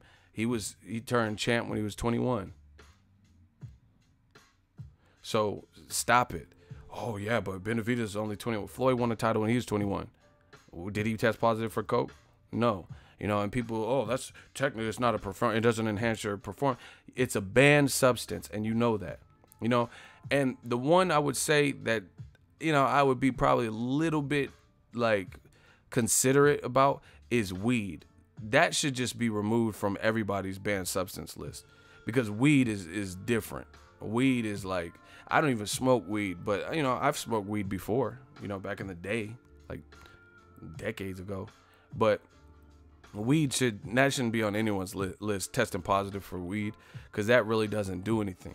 Coke is different. I'm not going to say it's a performance enhancing drug, but there are qualities of cocaine that would give you some type of unnatural, what's the word? Unnatural, not strength or power, but unnatural qualities that you wouldn't have if you were sober, if you weren't on coke, right? For example, look at the movie Scarface. He was getting lit up as he's at the top of the balcony, and he was like, huh, okay. He was getting shot, and he was so coked out and off that yayo that, okay, I'm telling you the advantage. La Soul Brother, I'm telling you. Watch the movie Scarface, and this is real. He was so coked out on Scarface, they were lighting him up, shooting him, and he was still bucking and, huh, okay, you fucking cockerel? That's okay. You know, doing shit like that. So it, in essence, it numbs you. You know, adrenaline plus coke, that gives you numbing qualities that you wouldn't have sober. If Scarface was completely sober and he was getting shot up like that, he would probably feel it. Like, you know what I'm saying? Like, okay, if you just go to the post office and then someone goes postal, boo, boo, boo, and you get caught with some slugs, you gonna feel that shit. You might not even be standing up. You're not gonna be like, yeah. Scarface was like, okay, dumping on them. And that's real. That's real, you know? You need people like me. So you can punch your fucking friend and say that's the, like, so it does give you some qualities. If you're getting punched in the, okay, if Scarface was getting shot with bullets, if he was getting shot with bullets and still standing and just dumping, huh, okay, say hello to me, you know, doing all that, imagine getting punched in the face and you coked out. You might not feel the pain as much until the next day, until you sober up. So yeah, it's not a performance enhancing drug, but yeah, it gives you different qualities that you otherwise wouldn't have sober. If you get your shit rocked, it might not, you know, tingle as much as it did if you were just 100% clean, you know. So it's still a banned substance. Now weed, the reason I say weed's different is because, I don't know, maybe ask one of my weed smokers. If you smoke a weed and somebody punch you in the fucking face, I think it's gonna be probably the same. You know, weed doesn't really numb you the same way, you know.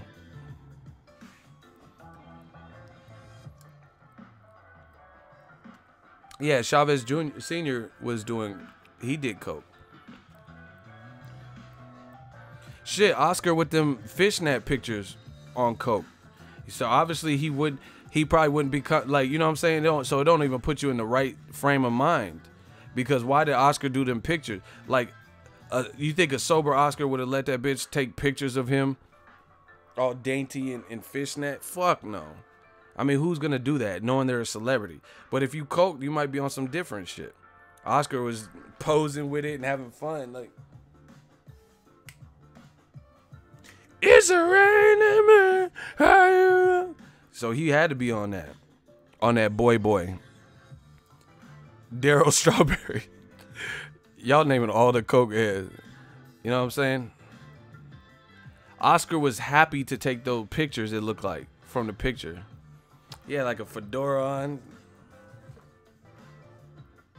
I'm ready for my close-up, Mr. DeVille. Like, so don't act like coke won't make people do some shit. You know what I mean? Oscar De La Hoya was like, pumps in the bump, pumps in the bump. We like the girl with the pumps in the. He was on the sinks and shit. Like, nah. Utensils, all that shit. So trust me.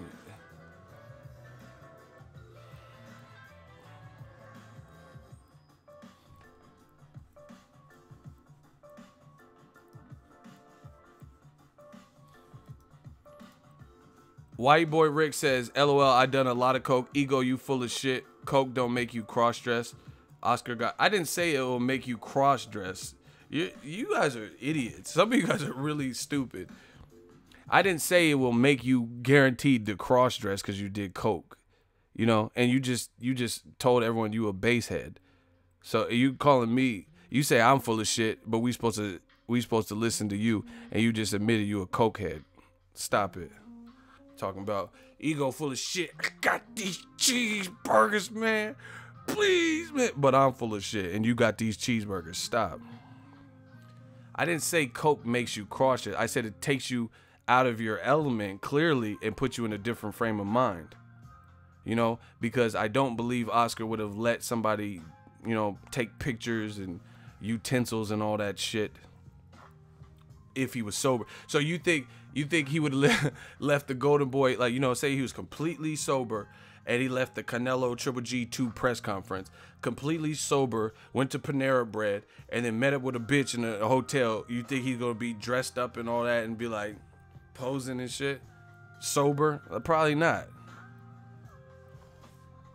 You know, so definitely it's changing your thought, your brain waves and shit. Cause I ain't never used no fucking utensils. I've been with girls and I ain't never, yeah, I want to try some of the, Yeah. Yeah, baby, I want to try something a little different today. Like, what you want to do, Ego? What you want to do? You ready for this? I want you to put this spoon in my hand. Like, what you want? You want to eat cereal? No. Put this spoon my asshole out. Like, the fuck? Scoop it. You gotta scoop it, bitch. You gotta put the. Look, you're not listening to me. I know we do the regular shit. Give me. I got me utensil. Put the spoon in my shit. No, that's you're under some influence, or you're just super freaky to some level I've never been. I've never been even drinking. I've never been so drunk where I wanted somebody.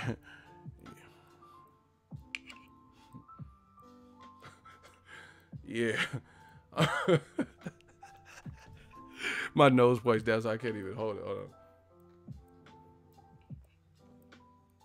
on. I want you to put this spoon. I ain't never been I don't give a fuck what y'all talking. I ain't never been that lit on nothing. Yeah, bitch. Oh shit. I want you to Millie rock this spoon into my asshole. Like what the what?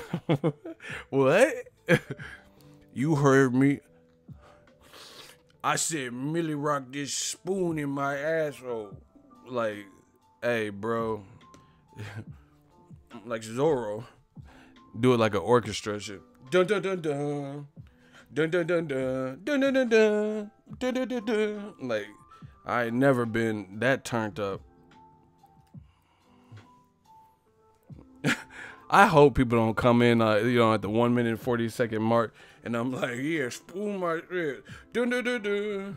Dun dun dun dun. Oh my god. I feel like Jamie Foxx. I might need security. This shit is funny though.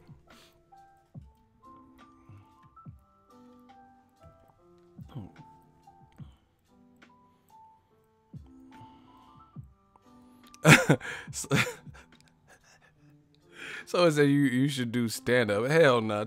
I might do stand up, but y'all want me to spoon my shit. Yeah. We gonna get it all the way freaky.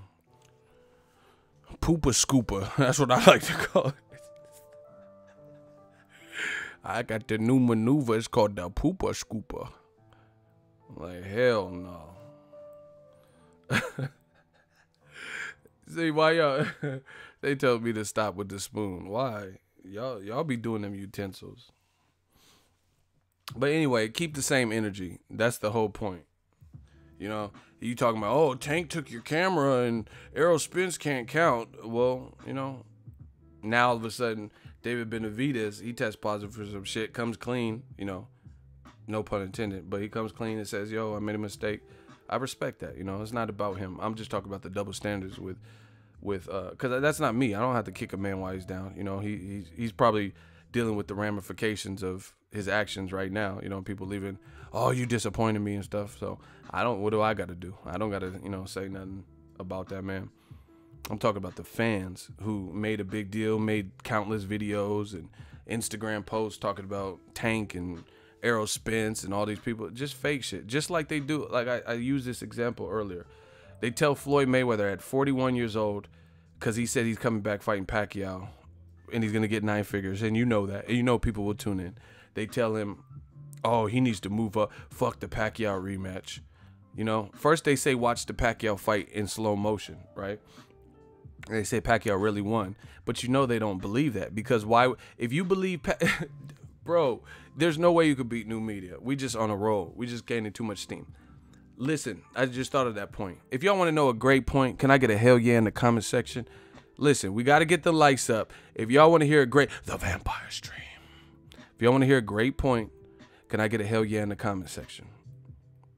You know, I got to make sure y'all really with me, really with the kid. Listen, this is how you know when people are full of shit when it comes to old media. They say, some of them, they say Pacquiao really beat Floyd Mayweather in the first fight. They said even with the bum shoulder, they agreed with the shoulder injury. They say even with the bad shoulder, I had him winning. Watch the fight in slow motion. Now Mayweather meets up with Pacquiao, coincidentally the day of Canelo Triple G2, and he announces, hey, I'm fighting Pacquiao in December, right? Now those same people are saying, man, fuck that rematch. I'm not trying to see it. If you really felt what you said, that Pacquiao beat him with a bum shoulder, Pacquiao looked great versus Matisse, and his shoulder's fixed. He jumped in the ocean, got that salt water. Then why wouldn't you not want to see Mayweather Pacquiao too? You can't have it both ways. It's because you know Pacquiao got fucking dusted off in the first fight, and he didn't win the fight. So you made up some bullshit, right? And said his shoulder, watch it in slow motion, but you don't in your heart of all hearts believe that. That's why when there's talks of a rematch, you're saying you don't want to see it, and nobody's going to pay for that money grab. Why would you not pay for a money grab when you felt the fighter you like, Pacquiao, already beat him with a bad shoulder? Why? Now he should stop Floyd, right? He should stop him because he has two good shoulders. He's coming off a first knockout in, a decade. He looked good versus Matisse, but now they're saying they don't want to see it. It's so easy to uproot old media's talking points. Which one is it? Pacquiao beat Floyd with a bum shoulder, watch it in slow motion, or you don't want to see a rematch because it's a money grab, because you know what you said in the past is not true. You know Pacquiao didn't win the first fight. But it's the same concept. The PBC fighter versus David Benavidez felon for the coke shit. The same double standard when it comes to Mayweather at 41, right? He needs to jump up 2 weight classes to prove himself against the guy he already beat decisively, and Canelo Alvarez concede and give a weight advantage to Canelo because he looked good versus Triple G. But nobody's saying Canelo needs to drop down to 54 because they know he would struggle most likely to make that weight. Nobody's saying Canelo needs to move up now to 75 and jump up 2 weight classes to fight Andre Ward because they know it would happen. Once again, this is proof, whether you believe it or not, that they want to see Floyd at a disadvantage and or have a loss attached to his name so bad, they don't care how it happens. No matter how realistic, how fair, or, if it makes sense, they just want to see it. They want to see Floyd challenge because they know he's the best fighter. So they know that Canelo at 160, that would give Canelo if Canelo had any shot against Floyd Mayweather, that would be the maximum shot he has to be a good fighter that he is, plus have a maximum weight advantage and have youth on his side and confidence from the Golovkin victory versus Floyd Mayweather being 41. That's why. Yeah, they don't want to see Canelo go down to 54. I don't want to see Canelo go down to 54 because I think he would look like shit. They don't say, oh, Canelo should, since he lost, he should give up his weight and meet him at 54. They're not saying that. You know why they're not saying that? Because they don't want to see, they want Canelo to have all of the A-side advantages whilst being the B-side. Oh my gosh. Hamza, he said, let's just say they want the uppity N-word being put in his place. They do this all the time. Triple G coming off a loss. They say he won. Okay, let's see him fight Charlo next. Since you think he won, his confidence shouldn't be dented. Fight Charlo next. That's a great bounce back fight. It'll prove something. It'll prove where you're at. They say Charlo ain't done nothing. Okay, fight. I'll give Triple G all the credit in the world if he beats Charlo.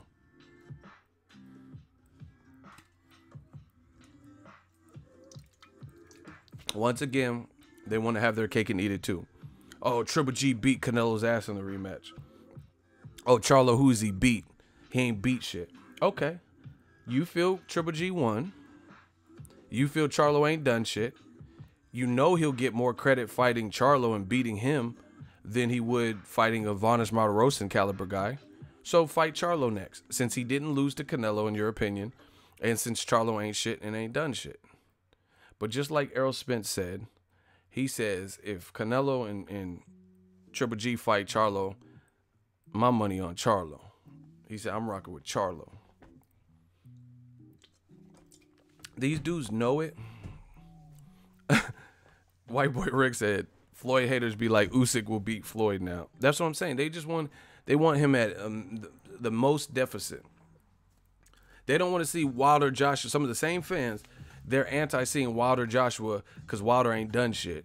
But they want to see Floyd move up 2 weight classes at age 41. You know? It's funny to me. Very funny.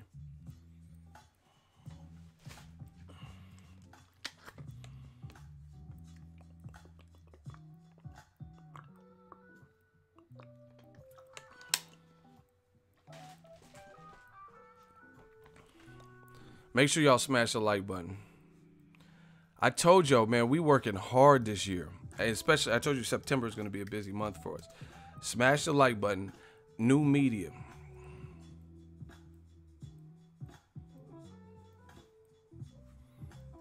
New media, man. A lot of great fights. A lot of, just different things going on in boxing. But new media is smoking out old media. New media is smoking them out. They can't do the videos we do. They can't do as many videos as we do talking about the same things because they have no leg to stand on, because the points that they've said simply do not hold up. People like Eddie Hearn rushed Dillian Whyte, try to make him into a Wilder fight. Wilder's fighting a guy who is a bigger fight, right? It's gonna make more money with Fury. So now that Wilder's occupied, Joshua is fighting Povetkin, and he's occupied, why doesn't Dillian Whyte fight Luis King Kong Ortiz in December? Why doesn't Dillian Whyte fight Luis King Kong Ortiz? Both of the guys, the prime guys, are, available or taken. Tyson Fury, Anthony Joshua, Wilder, all booked up, and Povetkin. That's 4 top-rated heavyweights all booked up. So why doesn't Dillian Whyte do what the WBC asked him to do and fight Luis King Kong Ortiz? Lucas Brown was cool. Joseph Parker was cool. I will give you more credit than both of those guys if you beat Luis King Kong Ortiz, and I know I'm not the only one that feels that way. I like Dillian Whyte, good fighter. He wants a title shot. Gerald Big Baby Miller is fighting Thomas Adamak in October, so he's booked up. So why go for a Derek Chisora 2 instead of fighting Luis King Kong Ortiz? The public will give you more credit. See, this is what they do. I'm trying to tell y'all. Y'all know the game. They say Derek Chisora like this is like the biggest fight. Oh man, Derek Chisora, he's cool. He came off he's his claim to fame right now is that he knocked out Carlos Takam, who got knocked out by Anthony Joshua, who got knocked out by Povetkin. So that just catapults him into this major mega fight. And he gave a good account of himself versus Dillian Whyte.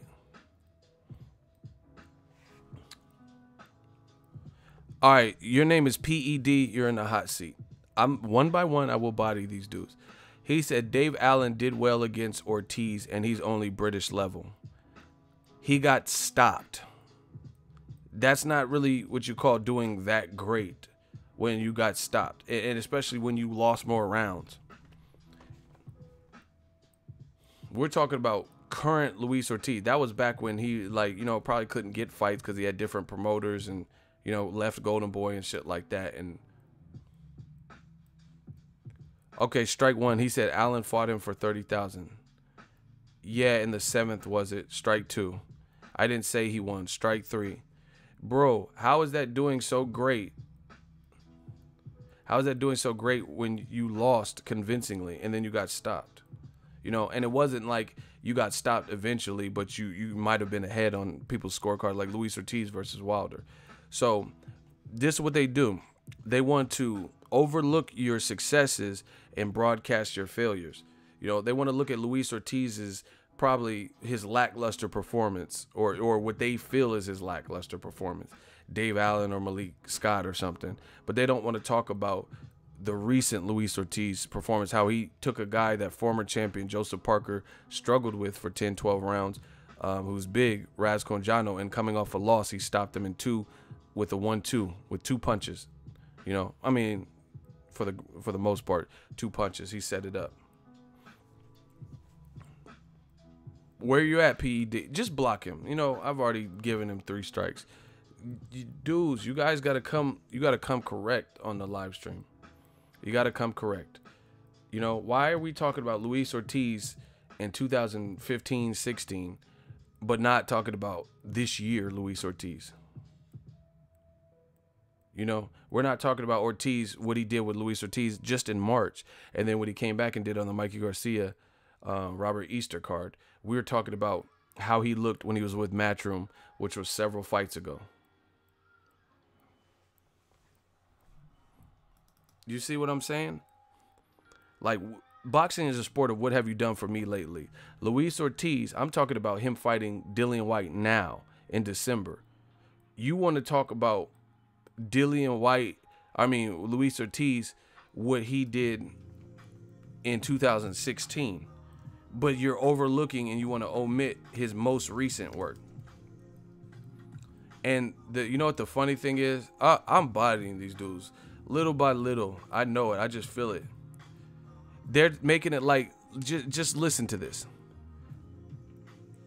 They're making it like Luis Ortiz did oh so bad versus David Allen, right?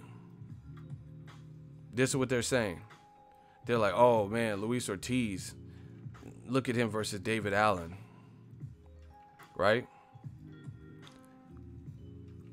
Luis Ortiz stopped David Allen. The fight before, he fought Dillian Whyte, and it went the distance. So what the fuck are we talking about?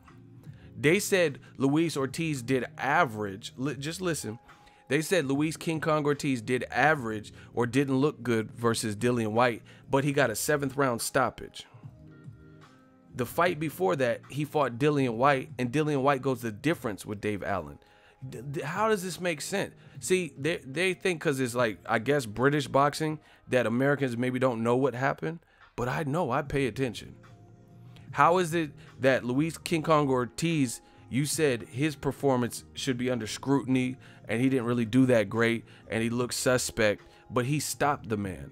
The fight before that, Dillian Whyte went all rounds with Dave Allen.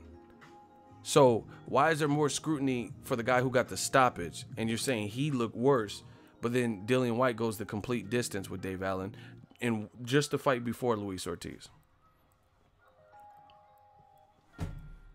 Look at more excuses. He said, was Whyte coming back from shoulder surgery?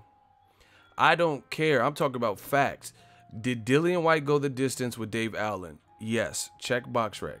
Did Luis King Kong Ortiz stop Dave Allen? Yes. So you mean to tell me Luis King Kong Ortiz, he had injuries too? You know, he had around that time, he probably had an injury. I know he had an injury after that. He was supposed to fight somebody on the I think Broner Garcia card. So why are we under so much scrutiny for Luis Ortiz, who pulled the trigger and got the stoppage, right? But when Dillian Whyte goes the distance, the guy's first comment, he says, oh, Luis Ortiz pretty much didn't look that great, and Dave Allen's a British level. So what is Dillian Whyte? Dillian Whyte fought the same British level competition, and he went the distance with them. Block Paul Thompson. Listen, if you guys ain't talking about no substance, you got to go. He said Luis Ortiz ain't fought no one. So who is Dillian Whyte fought in the grand scheme? He fought Joshua, but he got knocked out. You know, what are you guys talking about? These dudes is getting bodied. Oh my gosh. Oh my God. He said, they tried to get one off. He said, bitch. They mad. Hey, they big mad.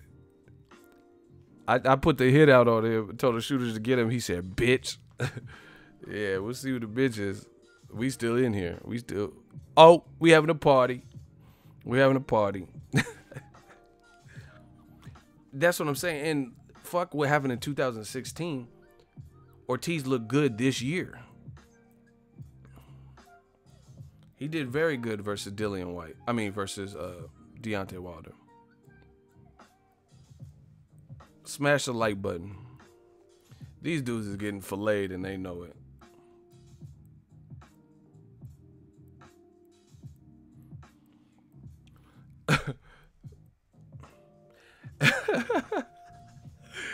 Hey, Sook Lee, he said it really hurts them to be blocked. I know, that's why he's like, bitch.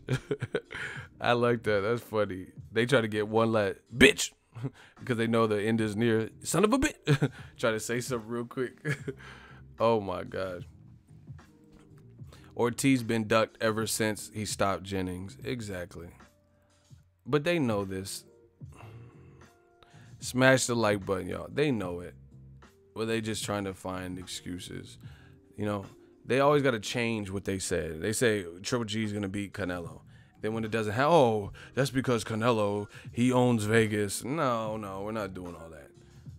Because if Canelo owned Vegas, then don't fight him in Vegas. Say, hey, hell no. We know what happened last time. We ain't fighting in Nevada State Athletic Commission. You don't agree to the terms. That's called poor sportsmanship. You agree to fight him in the rematch in Vegas, and then when it doesn't go your way in a close fight, oh, it's because of Vegas. Nope. You knew you was fighting in Vegas. Don't fight him in Vegas then. Say, hey, but they know they're stuck because they have to fight where Canelo wants to fight because Canelo's the A side. So they knew that. They knew they were trapped. So they took it. They took the money route. Well, I'm not trying to hear it. If you didn't want to fight in Vegas because you couldn't get a fair shake, then don't fight him. You know, or up your profile to the point where you're the A side over Canelo, you know, where you can call the shots. But you're not going to agree to something and then in a close fight when it doesn't go your way, now all of a sudden you try to act like, oh, it's because we were in Vegas. Why'd you fight him in Vegas? You know, why didn't you pursue Charlo? Say, man, we're not fighting Canelo in the rematch until he's willing to fight us on neutral ground. If Vegas was the real.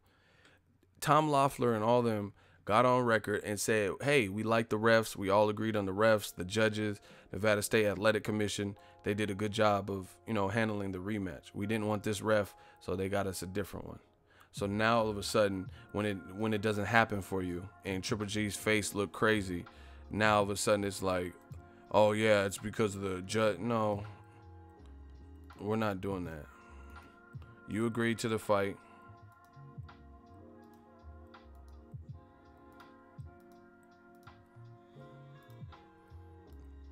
And everything too. It's bad. It's a bad look. You said Mexican style. You wanted Mexican style. Look, Canelo gave it to you. The Mexican gave you Mexican style. And then now that wasn't good. Oh, and then, oh my gosh. I love, look at Canelo. He's like, shh, I was born ready. Shh. Canelo says, shut that up. We not dealing with these excuses right now. Look at Canelo. Shh, I was born. Look.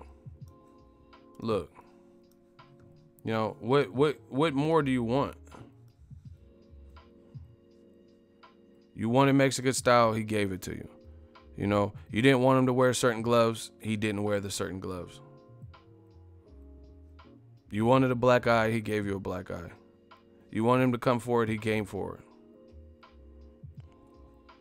You know, does he look like, he doesn't even look like, this was immediately after a fight. Does he look like he won? Like, look at his facial expression.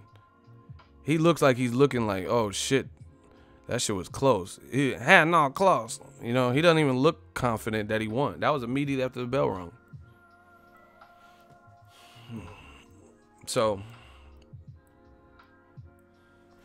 Billy Joe Saunders said Canelo don't want that smoke from Billy Joe Saunders.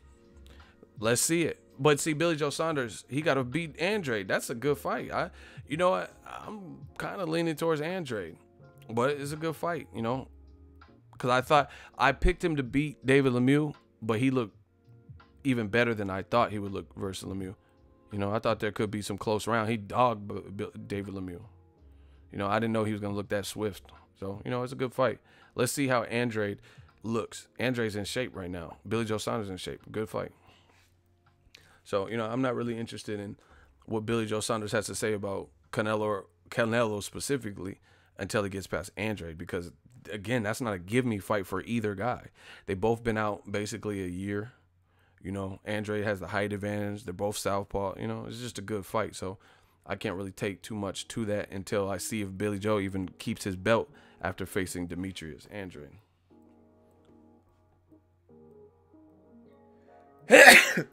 Oh, excuse me.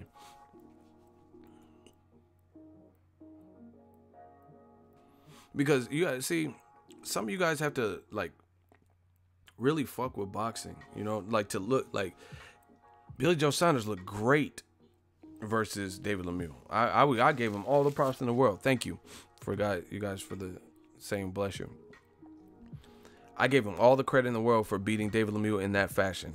He embarrassed David Lemieux, and you just seen David Lemieux back on the Canelo Triple G2 undercard, and he got a first round knockout. So clearly, that's not just a hand me down. Like if you fight David Lemieux the wrong way, you might get fucked up. So you know David Lemieux can scrap, and if you don't have a chin or if you fight the wrong game plan, you will get baptized, as Deontay Wilder would say.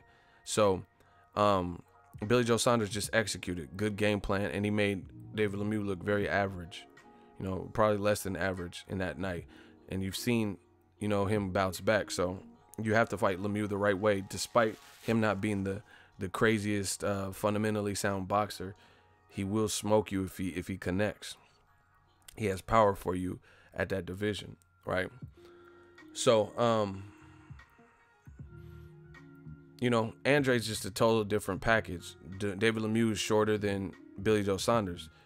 Andrade isn't shorter. David Lemieux, I don't think he's a southpaw. Andrade is a southpaw.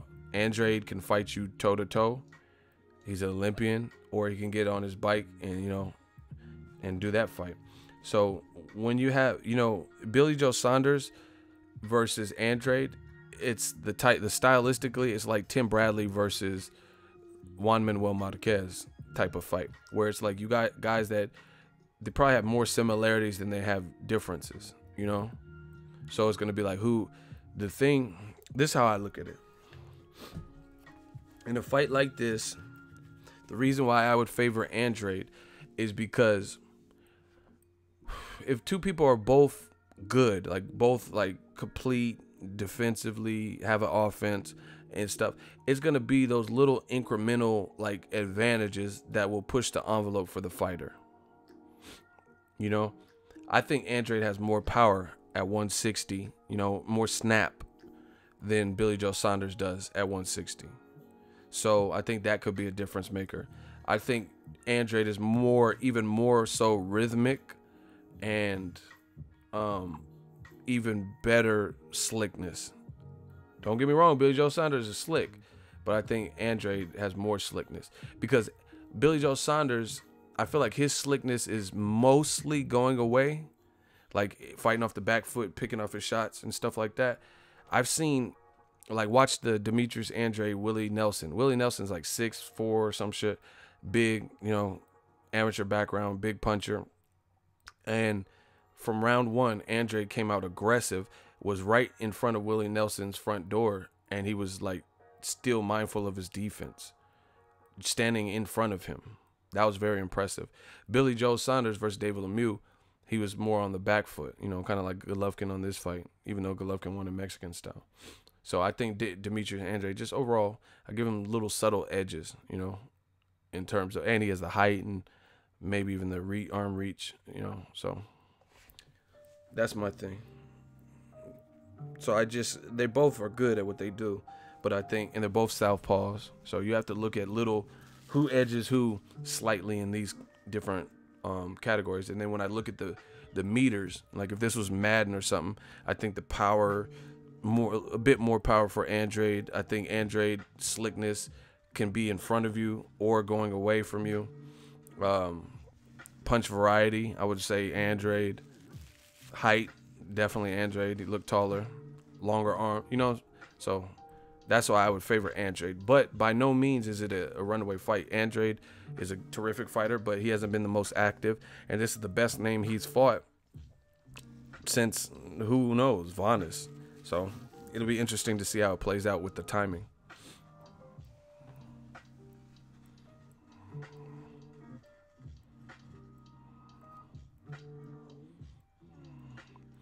Nelson does fight. He came back.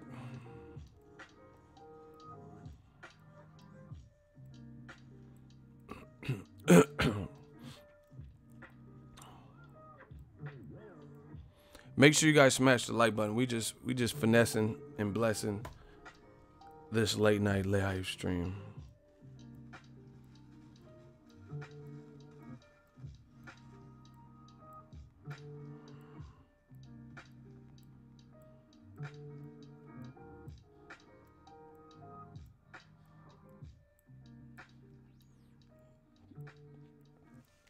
Y'all are sending me the funniest pictures.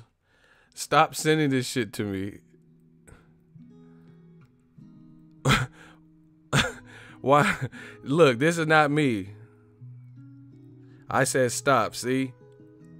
Y'all need to stop sending me these fucking pictures, yo. Doom doom. Boom boom. Why did you... Why are y'all sending me this shit? Y'all out of fucking pocket, yo.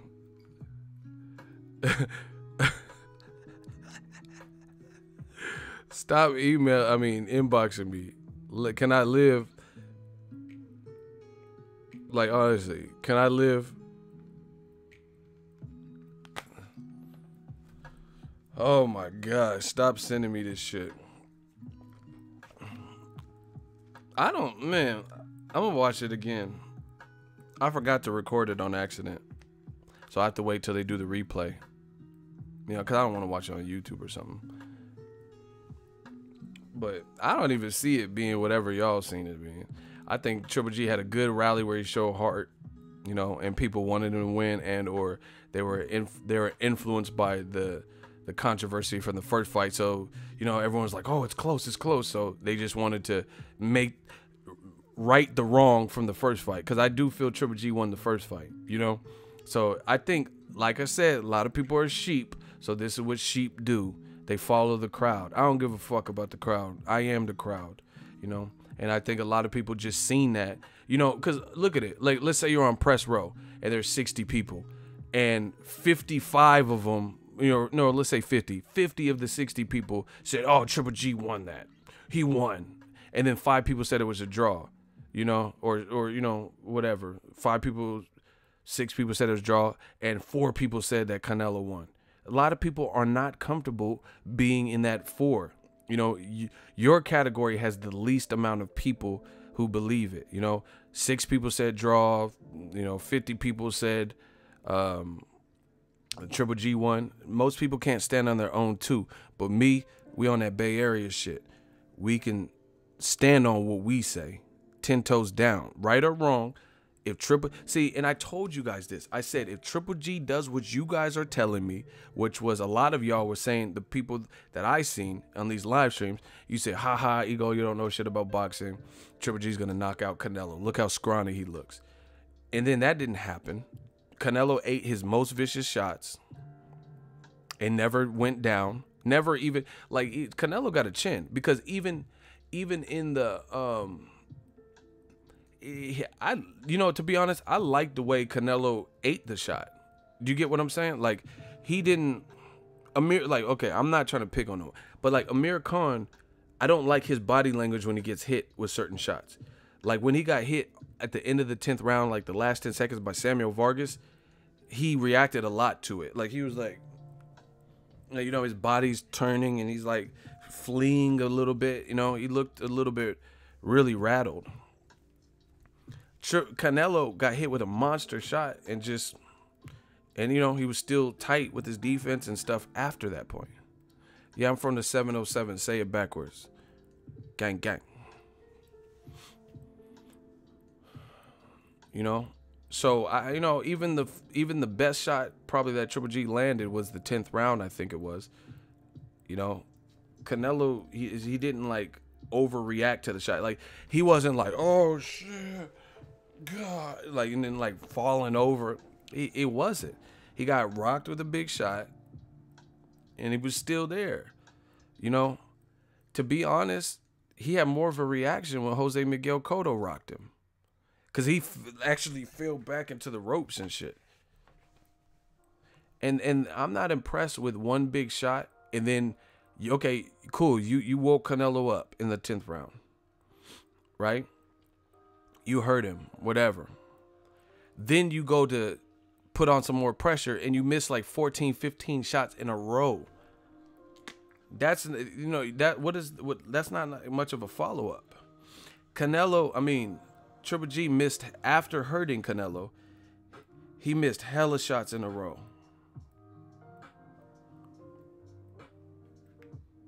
Look.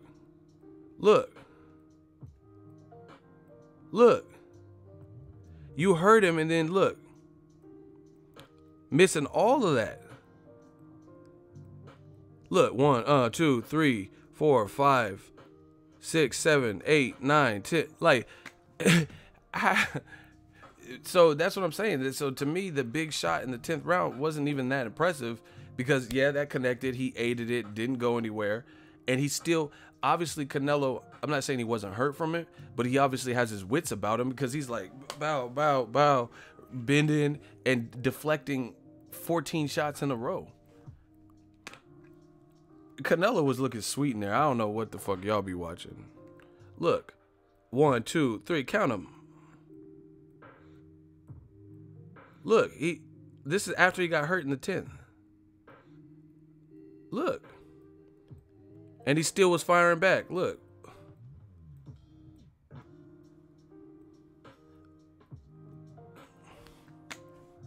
He said Canelo was rocking with it. He was weaving them shits. Weave. What are we talking about? And I told you the same shit. Golovkin is slow, so his punches are more telegraphed. If you don't have the experience, then it don't matter because you don't know what to look for or whatever. So, you know, you might get caught with one of them slow shit. But Canelo has experience. He's been fighting since he was 15. He's seen that shit coming. You know, he deflected like all of that after being hurt. So, yeah, I'm not really impressed with one single shot that landed big when it didn't knock you down. You didn't like buckle, like, you know what I mean, fall into the ropes or nothing crazy. And you handled it like a boss. Triple G was constantly backing up by the smaller person.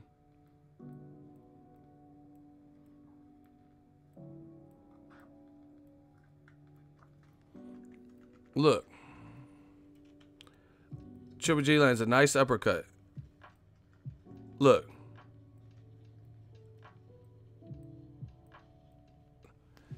He's right there. Canelo right there. That uppercut maybe fuck somebody else up. Look. This is the infamous punch. Look. Ate it. And then so after that, after he ate that and his arm went like that, that's when he was doing all this. When he was weaving them shits. So, you know, I have to watch that round intently to see if that alone was, you know, the stamp on that round. I just really don't see what like I told you before, when it comes to dimensions, when it comes to skill, we know who's the more skilled opponent. Put it this way. Let's say the roles were reversed. Canelo was the guy who was naturally been fighting at 160. Just hear me out. We'll do I want to really ask you. Let's say Canelo had been fighting at 160 since the amateurs. And he had 40 fights at 160 as a pro, you know? And Triple G was the guy who moved up from 47 or whatever Canelo moved up. Then he moved to 54 / Canelo weight to 55. And then he moved up again and had one fight and then fought Canelo, the naturally 160-pound fighter. Who would you win? Who would you pick to win? If Canelo was the guy at 160, so to simplify the question, if Canelo had been fighting at 160 since an amateur, had 350 amateur fights, right? Had all his pro fights pretty much in or around 160. And then he was the champion at 160. And Triple G was moving up from 54 to 55, but started at like 47-ish, you know. Who would you favor to win? Like, let's be real here. Look at everyone saying. Triple G, that's why Triple G didn't move up to 68. It's a different ball game. different ball game. If Canelo was the 100 pounds, the natural 160 pounder, and he had been fighting at the weight since an amateur and had 350 amateur fights, he's stopping Golovkin based on the skill set that I've seen. He's stopping him because he's hurting him as the guy moving up, as the smaller person. So when we talk about, I'm not shocked that Triple G, being the guy who fought at middleweight since the amateurs, is able to hurt the smaller guy at any point in 12 rounds. He's a good fighter and he's strong. So I'm not, that doesn't, to me, I'm more blown away that you're getting pushed back by the smaller guy, that you're getting hurt by the, look at Canelo do some damage in the 4th round, I think it was, to the body. Golovkin had his elbow so tight. Video is black. What are you talking about? Can anyone see the video? Is it clear, or are we having technical difficulties?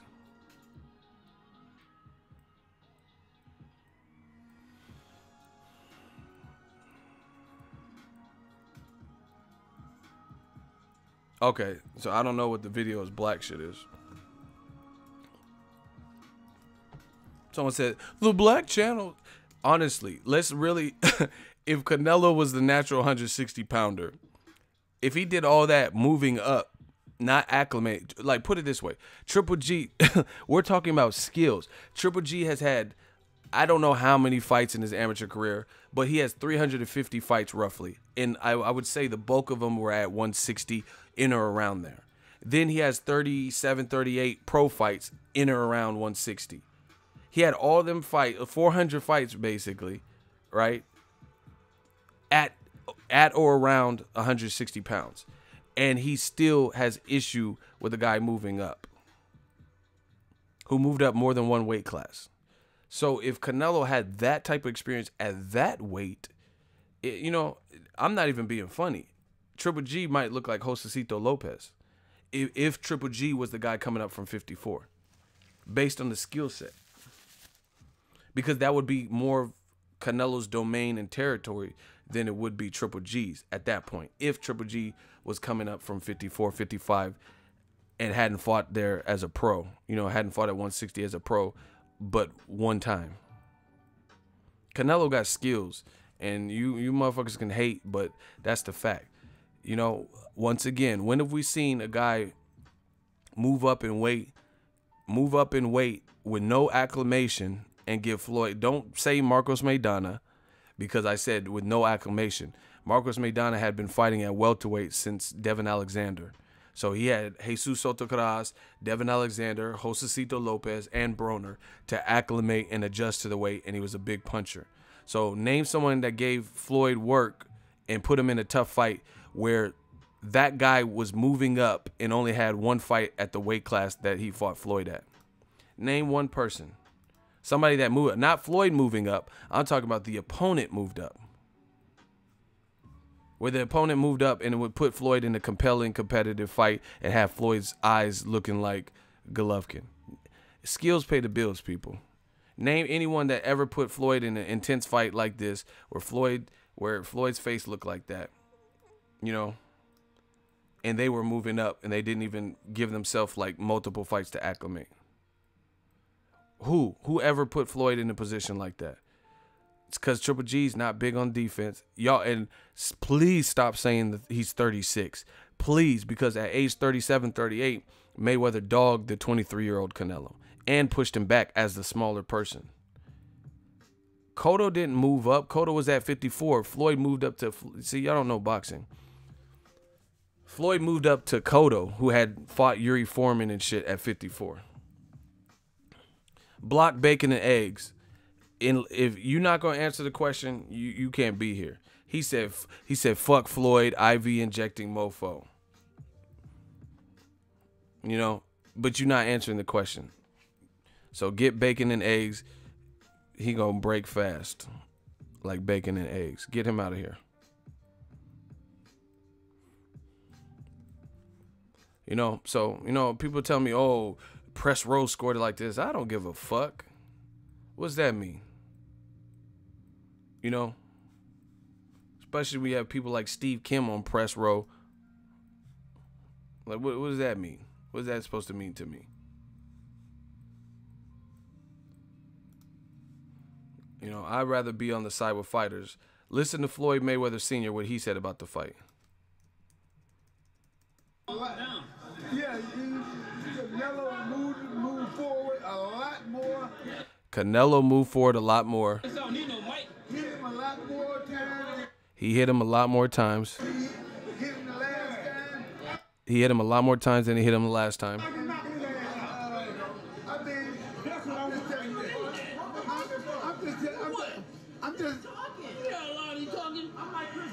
I'm just telling you, the man, that really, man, this right here, the last one, you could have called it a draw, but He said the first Golovkin-Canelo fight, you could have called it a draw.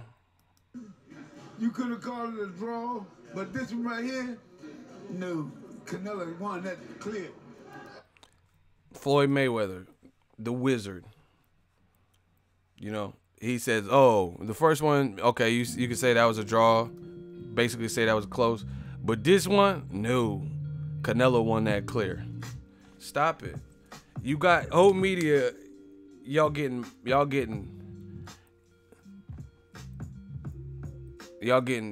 bodied.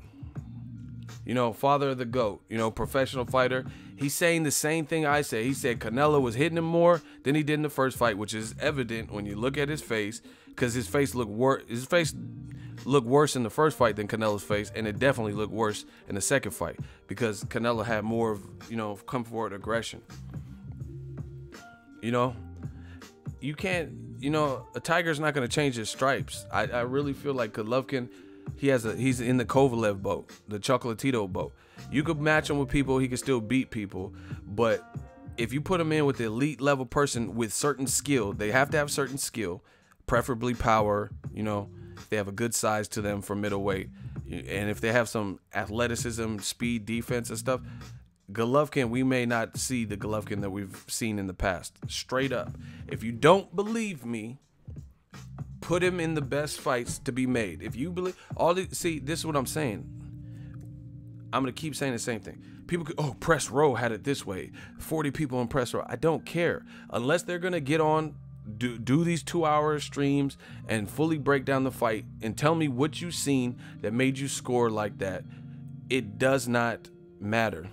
All right, we got a hot seat. I'm destroying these dudes one by one. His name is Moonshine Blade. He said the Floyd Mayweathers are biased. You guys try the same tactics. It does not work with new media.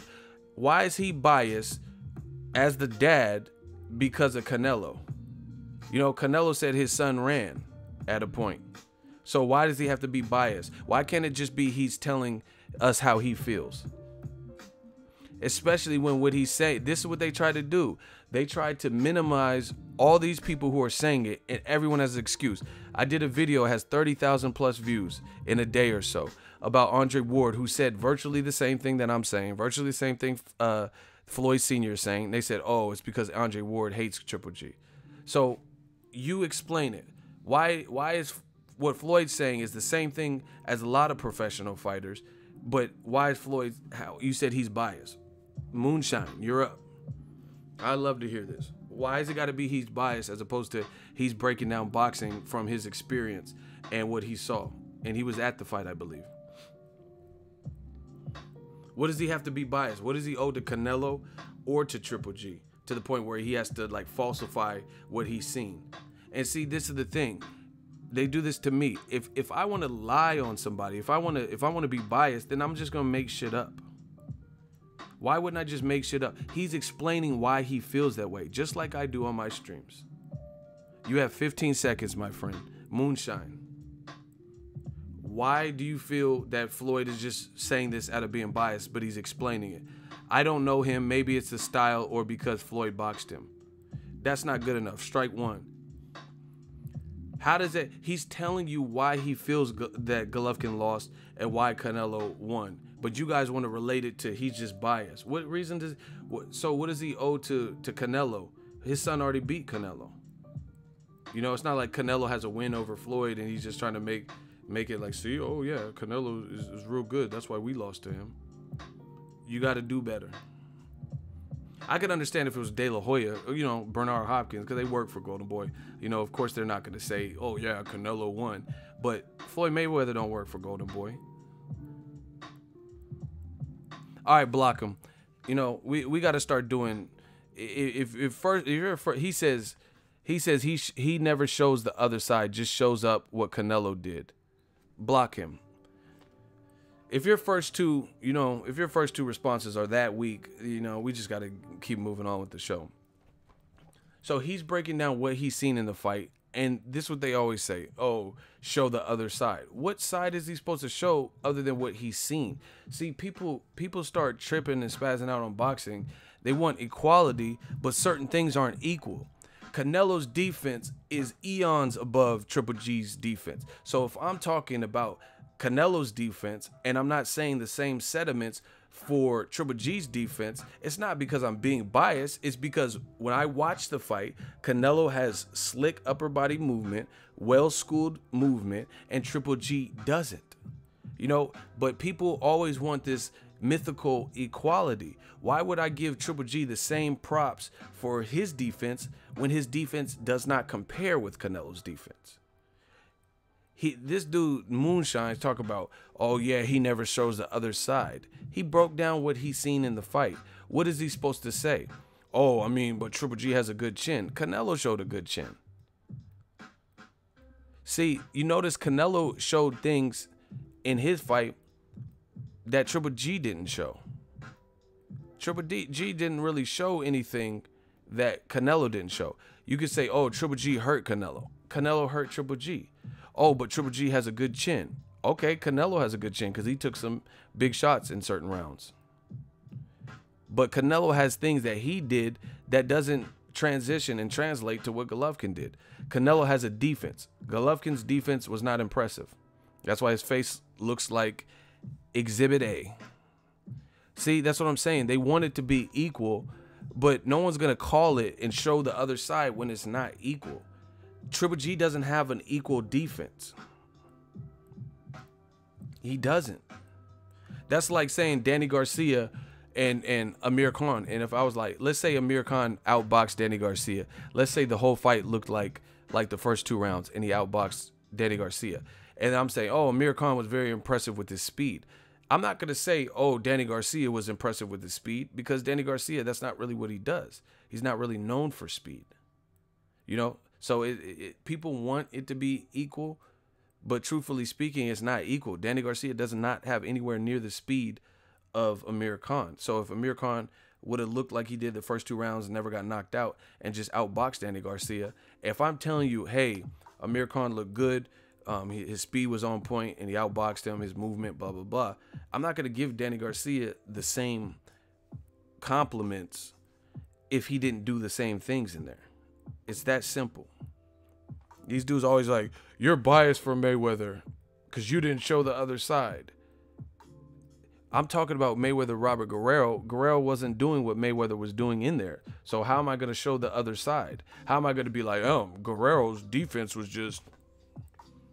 Of course I'm going to praise Mayweather's defense because his defense showed up. If Guerrero's defense looked the same, then I would say Guerrero's defense looked the same and he was impressive. But if it wasn't, then I'm not going to lie and say Guerrero had an impressive defense. Once again, new media is decapitating these boys.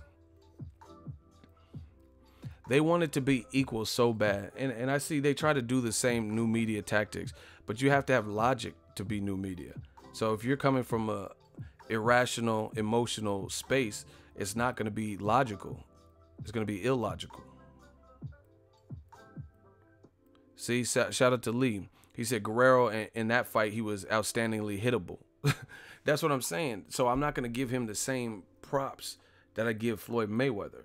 But then what they try to do is say I'm being biased for Mayweather because I'm giving him props and I didn't give Guerrero those same props. This is not kindergarten. This is not kindergarten where, you know, all the kids, you don't want to hurt their feelings. So even if they lost, you give them a prize too, you know.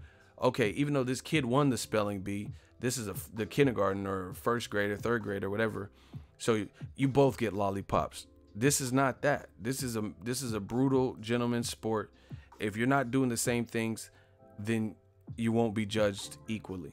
You know, they want it to be like elementary school, where like, even though this kid is way smarter, this kid killed the spelling bee, and this other dumbass kid can't spell cat. They want me to act like the kid who can't spell cat is on the same level as the kid that can spell the annexation of Puerto Rico. It's not the case. This other fucking kid is a genius. He's in the spelling bee, spelling all these tough words. Disassociate, you know what I mean? Like, he's all like spelling all this quintessential and spelling all these hard words. And they want me to be impressed. Oh, he was able to spell dad. I'm not gonna give you the same credit. The kid spelling quintessential and all these like more difficult words, but the other kid spells dad, and I'm supposed to be like, oh, I know, but you're not giving credit to the kid for spelling dad. He spelled dad. I don't give a fuck about spelling dad. That's weak.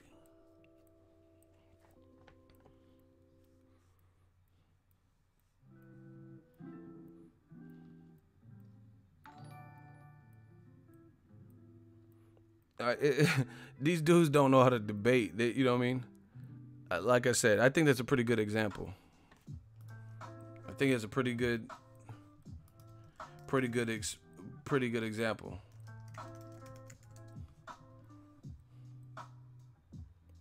Like, spell handkerchief. Handkerchief, however you fucking say it. And then they spell it correctly. HANDKERCHIEF. And be like, damn, that's exactly right. Good job, Johnny. And then Timmy's dumbass, he can spell dog. Dog. D-O-G. That's not, you're not getting the same credit. Spell indict, you know. And then they could spell all these more difficult words. Conscience. Millennium. Supersede. Ecstasy. And then the kid that can spell cat, dog, fat, pool.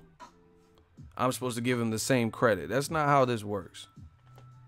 Stupid ass Timmy. Fuck stupid ass Timmy. We run the game. Hypotenuse, exactly. So Johnny's spelling all this tough shit, hypotenuse and, you know, enunciation and pronunciation, and the other kid's spelling like house. And I'm supposed to give, oh man, why are you not giving him the same credit? The other kid's spelling all these difficult adhesive and other shit. Amoeba.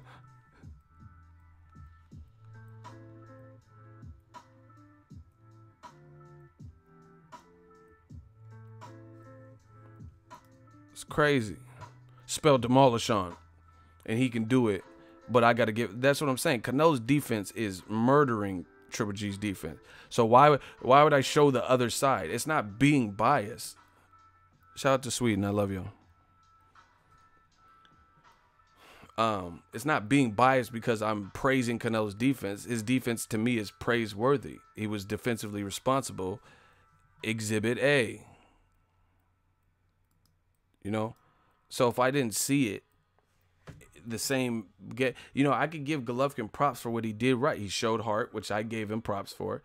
His power was there, you know, at late in the fight. He rallied. You know, that's what I'm giving Golovkin credit for because that's what he did. But I'm not going to give him credit for, he has a good jab, which I gave him credit for. You know, really good jab. I've given him credit, but I'm not going to give him the same praise that I'm giving Canelo. Like I said, this is not kindergarten where you get a consolation prize. Oh, you suck at the spelling bee, but you get a lollipop. No, these dudes are not babies. Triple G, his defense was nothing like Canelo's. So when I'm breaking down the fight, that's what I tell you.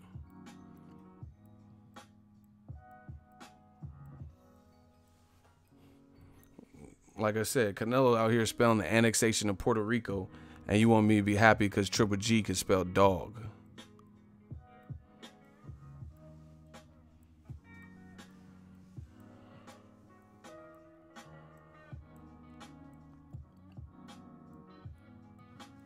Hurt ego made a guy cry on DBN radio. Great way to start the day.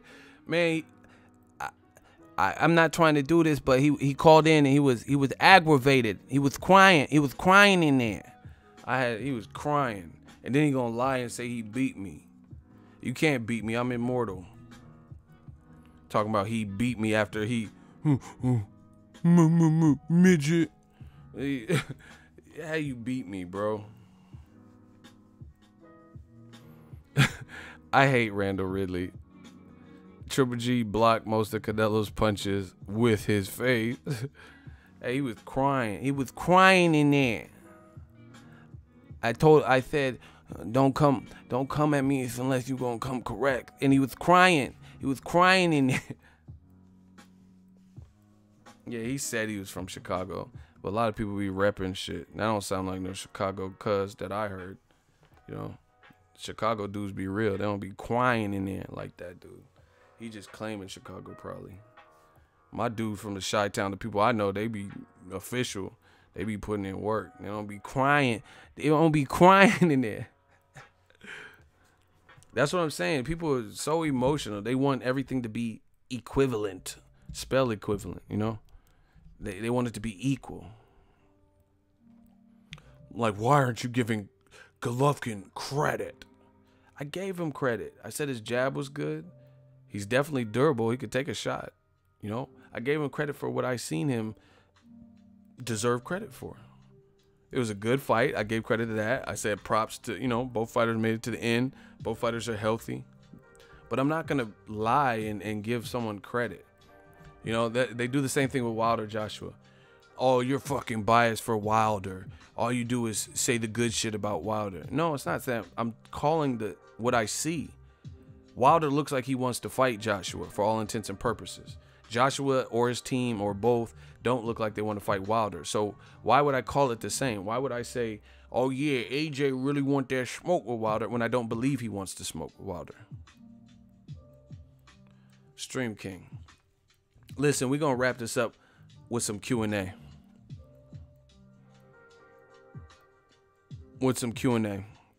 Put Q and A and then ask your question. I'm going to pick like 5 questions or so, and I'm going to wrap this one up. I didn't know how long I've been on here.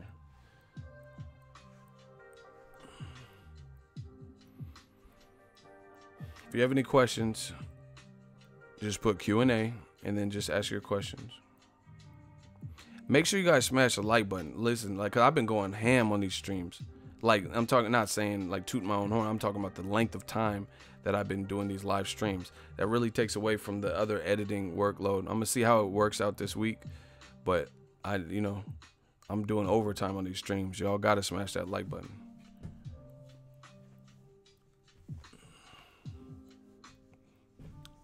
Listen, I give credit where credit's due. I give praise where praise is due. Q&A, what's next for Lil G? Probably not the best competition unless he can get Canelo trilogy. But Oscar De La Hoya said, he says no. He said, we're not fighting him next. He got to do some things, you know, get a couple wins, get your confidence back and regroup.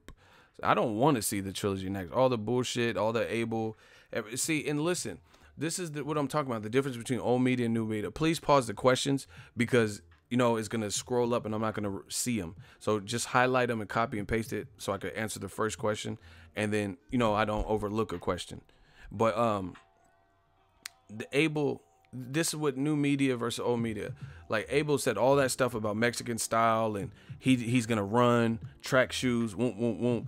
Canelo gives you the fight that you say you want. And then after the fight, they interview him. He's like, oh, yeah, I had a draw. I had an even. And he's like, they like, oh, did Canelo surprise you? And he's saying he knew that Canelo was going to fight toe-to-toe. I don't believe that for one bit. Because if you knew he was going to fight toe-to-toe, then why? just listen to what they say. If you knew Canelo was going to fight you toe-to-toe, why was there no game plan for it? Right? Why did it take 8 rounds for Golovkin to come alive?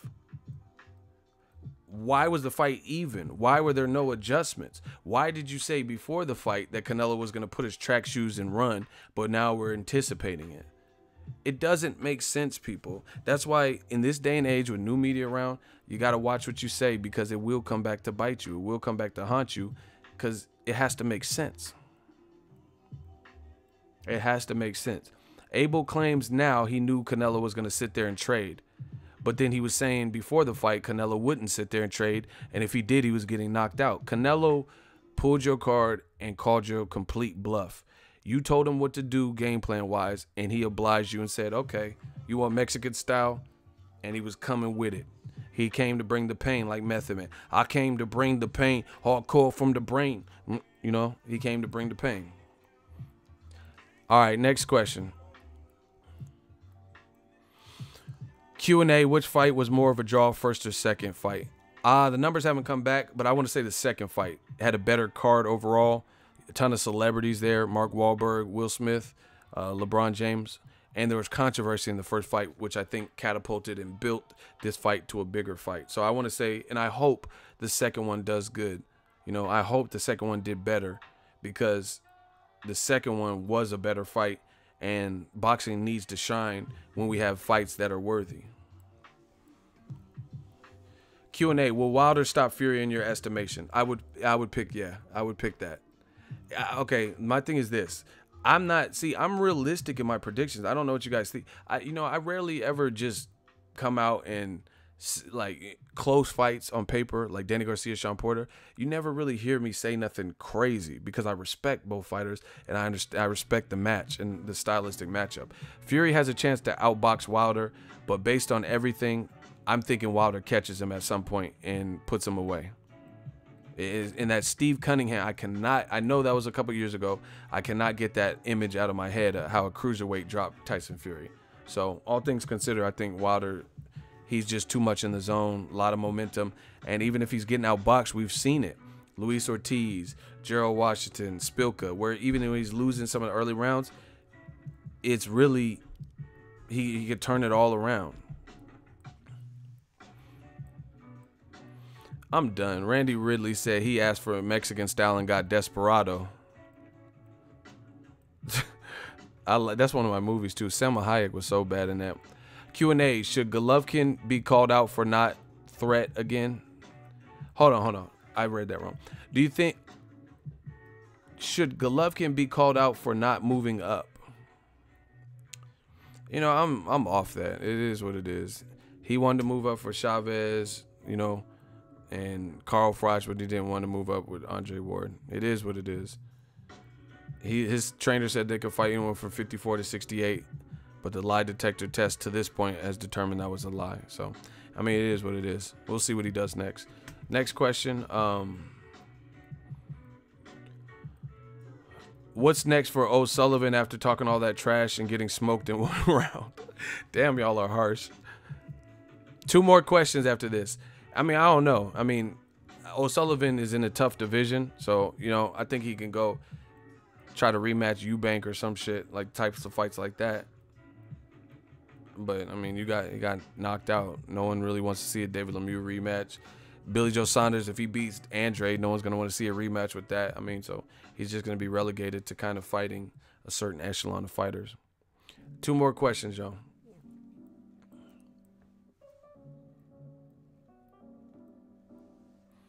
Put Q&A and then ask your question, please. Smash the like button. Q&A from James. Do you think Mayweather Pacquiao 2 fight is to steal the shine, or Showtime trying to hit our pockets? No, I don't think it's like necessarily to steal anybody's shine. I think it's just Mayweather trying to come back and get that bag, and he sees the opportunity. You know, he sees the opportunity, so he's gonna cash out. Pacquiao looked good in his Matisse fight, so that's enough, and he got a knockout. That's enough to justify him making a whole shit ton of money, and the interest will be there. So I think it's Mayweather just seeing the opportunity, seizing it, and trying to rob the bank again, you know. Q&A, last question. How good is Eliter Alvarez that smoked Kovalev? I mean, he's a top player. I mean, the way he stopped Kovalev, even though Kovalev lost to Andre Ward, you know, that was Ward. And it took 2 fights to win by stoppage for Ward. So, you know, Eliter Alvarez, He looked good. They're talking about Dimitri Bivol. Speaking of the light heavyweight, they're talking about Dimitri Bivol versus Joe Smith Jr., y'all, for HBO, and I think in December. I'm not mad at that fight.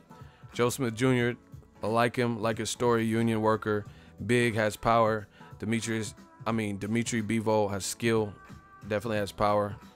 So solid fight. They both fought Sullivan Barrera. You know, Bivol would have to be the favorite based on being the champion and not losing. It's a tough fight for Joe Smith Jr. He's coming off of Sullivan Barrera, I think was his last fight where he broke his jaw. Actually, he might have come back and had like a small, I think he came back and fought on a small New York card.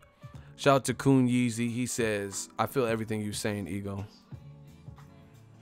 You should do a segment on fan Q&A. I did, but it's really hard to do it. You know, that's why, honestly, that's why the super chats and stuff help, because I'm trying to figure out little nuances and ways to handle certain things. Because I used to have a show Monday Mail Day, and I just haven't had time to really do it. It's like takes a lot of time to do the Monday Mail Day videos, so I'm trying to figure that type of stuff. Yeah, they're talking about Munguia being on that Joe Smith Jr.